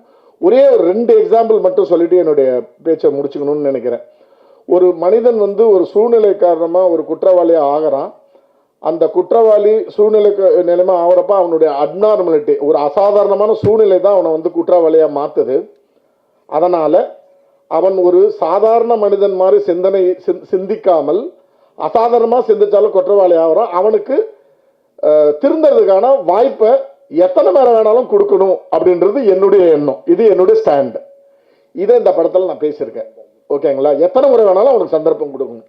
அவன் திருந்தாட்டாலும் திருந்துன்னு சொல்லணும். அதுக்கு நான் சொல்லியிருக்கிறதே வந்து குழந்தை வளர்ப்பை பற்றி நான் சொல்லியிருக்கேன். நம்ம குழந்தை தப்பு பண்ணுறப்ப 10 வாட்டி அவன் தப்பு பண்ணால் கூட 10 வாட்டி அடிச்சுட்டு திரும்ப சரி இனிமேட்டு செய்யாத அப்படின்னு சொல்லுவேமே தவிர, அவனை வந்து வீட்டை விட்டு வெளியே போன்ற அந்த எக்ஸ்ட்ரீம் ஸ்டெப்ஸ் நம்ம எடுக்கிறது வந்து ரொம்ப ரொம்ப ரேர். அதர்வைஸ் நம்ம அடிச்சுட்டு திரும்ப யோசிச்சுன்னு தான் இருப்போம், அடிச்சிட்டோமே, இப்படி பண்ணிட்டோமே அப்படின்னு யோசிப்போம். ஒரு குழந்தை வளர்ப்பெடுப்புன்ற வார்த்தையை நான் யூஸ் பண்ணியிருக்கேன். இதே தான் இந்த படத்தில் நான் சொல்ல வர கருத்து. ஆனால் என்னுடைய கருத்தை திணிக்கிறதுக்கான ஒரு படம் இது கிடையாது. அப்போ ஆப்போசிட்டில் இருக்கிறவங்களுக்குன்னு ஒரு கருத்து இருக்கும்ல, ஒரு எதிர் கருத்து இருக்கும்ல, அந்த கருத்தையும் இதில் பேசியிருக்கோம். ரொம்ப ஒரு என்டர்டெயின்மெண்ட்டான படம் சொல்ல மாட்டோம், ரொம்ப எங்கேஜிங்காக இருக்கிற ஒரு படம். அதில் ஆங்காங்கே என்டர்டெயின்மெண்ட்ன்ற விஷயங்கள் இருக்குமே தவிர ரொம்ப எங்கேஜாக உங்களை ரொம்பவும் ஒரு ஒரு உலகத்துக்குள்ள ஒரு ஜெயிலுக்குள்ளே கொண்டு போவோம், திரும்ப ஒரு வில்லேஜுக்குள்ளே கூட்டின்னு போவோம். அது மாதிரியான ஒரு கதை அம்சம் இருக்கிற விஷயம். இந்த குற்றவாளி, இந்த ஒரு சூழ்நிலையால் ஒரு மனுஷன் குற்றவாளி ஆகிறான்றதுக்கு நான் 2 விஷயம் தான் சின்னதாக ரெஃபர் பண்ணிட்டு நான் என்னுடைய பேச்சை முடிச்சுக்கலான்னு இருக்கேன். ஒன்று, நான் ஒரு சென்ட்ரல் கவர்மெண்ட் எம்ப்ளாயாக ஒர்க் பண்ணப்போ, நான் பேச்சுலராக இருந்தப்போ எனக்கு சின்ன வயசுலேருந்து மியூசிக் கற்றுக்கணுன்ற ஆசை இருந்துச்சு. ஓரளவுக்கு சுமாராக பாடுவேன். ஸோ ஆனால் மியூசிக் கற்றுறதுக்கான பொருளாதார சூழ்நிலை எனக்கு வந்து இல்லை. எங்கள் அம்மாவுக்கு அவ்வளோ எஃபர்ட் பண்ண முடியல, சிங்கிள் பேரண்ட்ன்றதால. நான் பெங்களூர் போய்ட்டு சென்ட்ரல் கவர்மெண்ட் எம்ப்ளாய் ஆன உடனே நான் ஃபஸ்ட்டு பர்ச்சேஸ் பண்ணது வந்து ஒரு கீபோர்டு, ஒரு கேஷியோ கீபோர்டு தான் பர்ச்சேஸ் பண்ண ஒரு பேச்சுலர் ஒரு ரூமில் ஒரு 2வது மாடியில் 3வது மாடியில் அல்சூரில் தங்கி இருக்கிறப்ப செழியன்னு சொல்லி ஒரு தமிழ் ரவுடி, ஆல்ரெடி நான் அந்த இடத்துல இருந்தப்போ அவன் ஆல்ரெடி ஒரு 10-12 கொலை பண்ண ஒரு ரவுடி. அன்னைக்கு அவனுக்கு குடிக்க காசு இல்லாமல் வந்து அந்த கீபோர்டை எடுத்துன்னு போயிட்டான். நான் இந்திரன்னு சொல்லி ஒரு ஸ்ரீலங்கா தமிழன்னு, நாங்கள்லாம் உட்காந்து சாப்பிட்னு இருக்கோம். அவன் பாட்டுன்னு ஒன்றா, டேய் குடிக்க காசு இல்லடான்னு சொல்லிட்டு நேராக வந்தான், கீபோர்டு எடுத்துகிட்டு போயினே இருந்துட்டான். முதல் முறையாக வாழ்க்கையில் நான் யோசித்தோம், என் வாயில கெட்ட வார்த்தை ஆக்சுவலாக வந்துச்சு, நான் கண்ட்ரோல் பண்ணிட்டேன். உன்னை நான் நீ சரி, நீ பெரிய நீ பெரிய ரவுடி இல்லடா, உன் சாவு என் கையில்டானே என் மைண்டில் வந்துச்சு. ஏன்னா 19-20 வருஷம் கழிச்சு நான் கனவு கண்டு வாங்கி வச்ச ஒரு கீபோர்டு ஒருத்தன் திருடுன்னு போகிறப்ப என் மைண்டில் வந்துச்சு, இவனை எப்படின்னா நான் போட்டுருணுண்டா அப்படின்ட்டு. நான் ஒரு சென்ட்ரல் கவர்மெண்ட் எம்ப்ளாயாக போயிருக்கேன் விழுப்புரத்துலேருந்து. என் மனசில் வந்து என்னைக்காவது பண்ண ஒரு 6 மாதம் எனக்கு அந்த எண்ணம் இருந்தது, இவனை எப்படின்னா போட்டுருணும். ஆனால் போலீஸில் மாட்டக்கூடாது அப்படின்ற எண்ணம் வந்துச்சு. எதுக்கு வந்துச்சுன்னா பணத்துக்காக, புகழுக்கு, எதுக்காகவே வரல. என் கீபோர்டையும் தூக்கின்னு போயிட்டான். ஸோ நான் டிப்ளமோ படித்து நான் வந்து ஒரு சிங்கிள் பேரண்ட்ல பயங்கர தெளிவாக வளர்ந்தேன். இது எதுவுமே இல்லை. அந்த சூழ்நிலை என்னை அப்படியே யோசிக்க வச்சுச்சு. ஒரு கோகாரன் அப்புறமா ஒரு பாயிண்ட்ல வந்து அந்த இந்திரன் சொல்லி ஸ்ரீலங்கா தமிழ்ல ஒரு அகதி, அவன் தான் எனக்கு சொன்னான், ஏங்க பாவம் அவன் பிச்சைக்காரன், எடுத்துன்னு போயிட்டான், காசு இல்லாதவன், நம்மளுக்கு சம்பாதிக்க எது இருக்கு, விட்டு போங்க, என்ன அதெல்லாம் யோசிக்காதீங்கன்னு சொல்லி என் மனசை மாத்தினான். கடவுள் புண்ணியத்தில் எனக்கு ஒரு அந்த கட்டுப்பாடு இருந்துச்சு, அதனால வரல. அது குற்றவாளி சூழ்நிலையை சொல்றதுக்காக சொல்றேன். இது ஃபர்ஸ்ட் எக்ஸாம்பிள். 2வது எக்ஸாம்பிள், நான் வந்து விழுப்புரத்துலேருந்து பெங்களூர் ட்ராவல் பண்ணதப்போ ட்ரெயினில் எனக்கு கை குழந்தை, எனக்கு 3 மாதம் குழந்தை, ட்ராவல் பண்ணினப்போ ஓமலூர் ஸ்டேஷனில் ஒரு வயசான ஆள் எங்கள் கூடயே ட்ராவல் பண்ணி என்னோட சூட்கேஸில் இருந்த கம்ப்ளீட் நகை, ஒரு அந்த காலத்தில் வந்து அது 1.5 லட்சமோ 2 லட்சமோ கேஷ், ஏதோ ஒரு பையன் என்னோடய ஃப்ரெண்டுக்கு வேலை வாங்கி கொடுக்குறதாக வச்சுருந்த காசு ஒரு சூட்கேஸோடு அடிச்சுன்னு இறங்கி ஓடி போயிட்டார். கையில் குழந்தை இருக்குது, ஓமலூர் ஸ்டேஷனு, என்னால் ஓடி போய் அவர் பிடிக்க முடியல, இமிடியேட்டாக ட்ரெயினும் மூவ் ஆகிடுச்சு. அந்த பாயிண்ட்ல இருந்து நான் என் ஒய்ஃபும் வந்து சென்ட்ரல் கவர்மெண்ட் எம்ப்ளாயி தான். நான் ரொம்ப கடனுக்கு உள்ளாகிறேன். ஒரு மிடில் கிளாஸ், நான் ஒரு லோயர் மிடில் கிளாஸாகி ஒரு மிடில் கிளாஸ் இப்போ தான் நெக்ஸ்ட் லெவலுக்கு போயின்னு இருக்கேன். அதுக்கு நடுவில் இவ்வளோ நகையை இழக்கிறேன், இவ்வளோ பணத்தை இழக்கிறேன். 2 பேருமே சென்ட்ரல் கவர்மெண்ட் எம்ப்ளாயாக இருந்தால் கூட கொஞ்சம் கஷ்டமாக இருக்குது. கடன்ன்ற விஷயம் என்ன பில்ட் ஆகினே போகுது. இந்த சூழ்நிலையில் இதை எப்படி ஹேண்டில் பண்ணுறதுன்னு ஒரே ஸ்ட்ரெஸ்ஸு. விழுப்புரத்துலேருந்து சென்னைக்கு ட்ரெயினில் போயின்னு இருக்கிறப்ப எக்மோர் ஸ்டேஷனில் ஏறுறேன், ஆப்போசிட்டில் ஒரு கப்பல் உட்கார்ந்து இருக்காங்க. ஒரு லேடி வந்து நிறைய நகை போட்டுன்னு இருக்காங்க, காரைக்குடியோ மதுரை எங்கே போகிற ஒரு லேடி. அவங்க ஹஸ்பண்ட் வந்து சொல்கிறாரு, நீ இப்போ ட்ரெயின் ஸ்டார்ட் ஆனோடனே தூங்கிடுவ, நகையெல்லாம் எடுத்து கட்டி உள்ளே வை அப்படின்னு சொல்கிறாரு. எல்லாத்தையும் கட்டி நகையெல்லாம் கட்டி அந்த அம்மா உள்ளே வச்சிடுறாங்க. தாண்டி செங்கல்பாடு கூட தாண்டில் 2 பேருமே தூங்கிடுறாங்க. என் மைண்டில் வந்தது என்னென்னா, எப்போவுமே கடவுள் மேலே ஒரு பாரத்தை போடுவோம்ல, கடவுளே நம்ம காமிச்ச வழின்ட்டு. நான் யோசித்த விஷயம் என்னன்னா, ஒருவேளை என்னுடைய கடனை என்கிட்ட இருந்து ஒருத்தன் அடிச்சுன்னு போனான்ல, அதுக்கு தான் கடவுள் எனக்கு ஒரு வழியை காமிக்கிறார் போல இருக்கு. ஒரு வேலை பண்ணலாம், விழுப்புரத்தில் இறங்கினா தானே பிரச்சனை. முண்டிய மாதத்தில் இந்த நகை, நான் ஒரு சென்ட்ரல் கவர்மெண்ட் எம்ப்ளாயி, நான் ஒரு இன்ஜினியரிங் லெவலில் படிச்சுட்டு உள்ளே போகிறேன். எனக்கு என் மைண்டில் வந்த விஷயம்னா, கடவுள் எனக்கு காமிச்ச வழி இது அப்படின்னு சொல்லிட்டு முண்டிய மாதத்தை அடிச்சுட்டு நம்ம இறங்குறோம் அப்படின்னு என் மைண்டில் வருது. நான் தனியாக தான் ட்ராவல் பண்ணுறேன். ஆனால் ஒரே ஒரு விஷயம் தான் என்னை ரியலைஸ் பண்ண வச்சுச்சு. என்னென்னா, அன்னைக்கு நைட்டு நான் அழுக தானே, நான் முண்டிய மாதத்தில் இறங்கணும், எங்கள்கிட்ட நகை இல்லைன்னா இவங்க தானே அதை அழுவாங்கன்ற ஒரு எண்ணம் வருது. என் எண்ணம் மாறி போயிடுது. ஸோ எல்லா குற்றவாளிகளுக்கும் அந்த பிரேக்கிங் பாயிண்ட், அந்த பிரேக்கிங் பாயிண்ட் கிடைக்குமா, அந்த ரியலைசேஷன் பாயிண்ட் கிடைக்குமான்னு தெரியல. ஆனால் பிரேக்கிங் பாயிண்ட் கிடைக்காதவன் குற்றவாளி ஆயிடுறான். என்னை பொறுத்த வரைக்கும் அவன் தான் குற்றவாளி ஆயிடுறான். அந்த குற்றவாளியை மன்னிச்சிடுங்க, நான் வந்து ஒரு இயேசுநாதராக ஆயிடுங்க அதெல்லாம் சொல்ல வரல. நான் ஒரு அசாதாரணமான ஒரு மனநிலை தான் உங்களை குற்றவாளி ஆக்குது. அவனுக்கான அந்த அட்டம்ப்டை இந்த சொசைட்டி பண்ணினே இருக்கணும். பண்ணுறப்ப அதுக்கான ரிசல்ட்டை பார்க்க முடியுன்ற விஷயத்த ரொம்ப ரொம்ப ஸ்ட்ராங்காக, ரொம்ப என்கேஜிங்காக பண்ணியிருக்கேன். 6ஆம் தேதி டு 8ஆம் தேதி இந்த 3 நாள், ஜூலை 6 to 8 இந்த 3 நாளில் ஒரு நாள் வந்து ப்ரெஷ் ஷோ இருக்கும். அந்த 8 இப்போதைக்கு பண்ணி வச்சுருக்கோம், நாங்கள் ட்ரை பண்ணின்னு இருக்கோம். 7ஆம் தேதி எங்கள் அப்பாவோட தேவசம். ஸோ நான் சென்டிமெண்ட்டாக கேட்டுக்கிட்டேன். நான் தேவசம் பண்ணிட்டு வந்து அவருடைய ஆசீர்வாதத்தோடு நான் படத்தை காமிக்கணும்னு நினைக்கிறேன். நான் அதனால் அந்த 7ஆம் தேதி யார் பிஆர்ஓ இருக்கோ அவங்கள்ட்ட வேணால் ஸ்வாப் பண்ணிக்க சொல்லி கேட்டிருக்கேன் நான் ஒரு சென்டிமெண்ட்டுக்காக. ஸோ அன்னைக்கு உங்களை திரும்ப சந்திக்கிறேன். ஸோ இந்த வாட்டி உங்களுக்கு ஹோம்ஒர்க்லாம் கொடுக்கல, வேண்டுகோளோடு போகிறேன். உங்களுக்கு என்ன பட்டுச்சோ அதை எழுதுங்க. ஸோ நான் எல்லா ஆர்டிக்கிளும் எனக்கு என்ன ஆயிடுச்சுன்னா, 5வது ஆர்டிக்கிள் படிக்க ஆரம்பித்த உடனேயே ஒரு டயர்ட்னஸ் வந்துருச்சு. அப்புறம் ஜென்ரலாக டீம் கிட்ட சொல்லி படிக்கிறப்ப அவங்க எனக்கு ரிப்போர்ட் கொடுத்தப்ப, இல்லை சார் எல்லாமே ஒன்றே தான் எழுதியிருக்காங்கன்ட்டு, இது ஒரு வேண்டுகோளை அவங்கள்ட்ட வச்சு விடைபெறுகிறேன். இது இல்லாமல் இன்னும் ஒரே ஒரு விஷயம் மட்டும், நான் ப்ரொடியூசரை பற்றி நான் சொல்லியே தீரணும். இந்த படத்தை பொறுத்த வரைக்கும் எனக்கு முழு சுதந்திரமும், நான் என்ன பட்ஜெட் நான் ஒரு பட்ஜெட் எழுதி கொடுத்தேன் முத நாள், அந்த பட்ஜெட்டை நான் என்றைக்குமே மீறலை. அந்த சுதந்திரத்தை எனக்கு கொடுத்தது மட்டுமின்றி, சார் வியாபாரம் நான் தான் சார் பண்ணுவேன், நீங்கள் வந்து எனக்கு சப்போர்ட் பண்ணுங்கள், கம்ப்ளீட் பிஸ்னஸ் நான் பார்க்குறேன், உங்கள்கிட்ட யாராவது வந்து யாராவது கேட்டால் கூட டைரக்டர்கிட்ட பேசிங்கன்னு சொல்லுங்கள் அப்படின்னு சொன்னப்போ எந்த ப்ரொடியூசரும் ஜென்ரலாக ஒரு 10 வாட்டி யோசிப்பாங்க. அவருக்கு எனக்கு நடுவில் ஒரு நல்ல தோழமை ஆரம்பிச்சிருக்கு. அவரே சொன்னார், எங்கள் நல்ல டேரக்டர்ன்ட்டு. இல்லை, டேரக்டர்ஸ்ன்ற மீறி அவர் என்னன்னு எனக்கு புரிய ஆரம்பிச்சிருக்கு, நான் என்னென்னு அவருக்கு புரிய. ப்ராபப்ளி நாங்கள் நிறைய படங்கள் ஒன்றா சேர்ந்து நாங்கள் பண்ணுவோன்ற நம்பிக்கை 2 பேருக்குமே வந்துருச்சு. அந்த அளவுக்கு என்னை நம்ப ஆரம்பித்தார். அவரையும் நான் நிறையா நம்புகிறேன். அவர் வந்து ஒரே டைமில் 4-5 ப்ரொடக்ஷன் பண்ணுறாரு. அதில் நடக்கிற ஸ்ட்ரெஸ்ஸு எல்லாமே எனக்கும் புரியுது.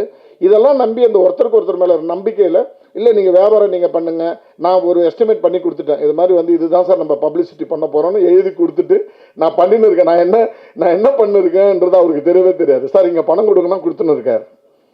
சார் இவங்களுக்கு இவ்வளோ சார், எதுக்கு சார் அவ்வளோ அப்படி கேட்கவே இல்லை. நான் ஏற்கனவே எழுதி கொடுத்துட்டேன்ல, இதை பண்ணுங்கன்னு சொல்லிட்டு. இந்த நம்பிக்கை வச்ச சபரீஷ் சாருக்கு வந்து ரொம்ப நன்றி.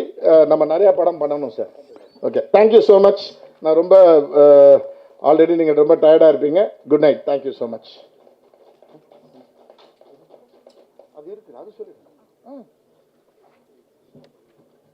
ஒரு நல்ல படத்தை திரைக்கு வரதுக்கு முன்னாடி 2-3 தடவை நம்ம மக்களை சந்திச்சாதான் அது போய் சேரும். ஒரு 3 கொஷின்ஸ் மட்டும் இந்த படத்தோட ரிலேட்டடாக நம்ம கேட்கணும்னு ஆசைப்படுறாங்க. படம் ரிலேட்டடாக கேட்டிங்கன்னா இதோட திசை திரும்பாமல் இருக்கும்னு நினைக்கிறேன். இந்த டீம் கிட்ட நீங்கள் கேட்கணும்னு நினைக்கிற கொஷின்ஸ் கேட்கலாம். மைக் அங்கே கொடுத்துருங்க.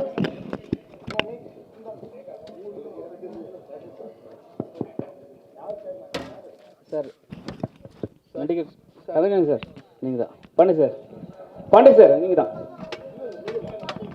அது அவருக்கே தெரியும் சார். ஸ்டேஜில்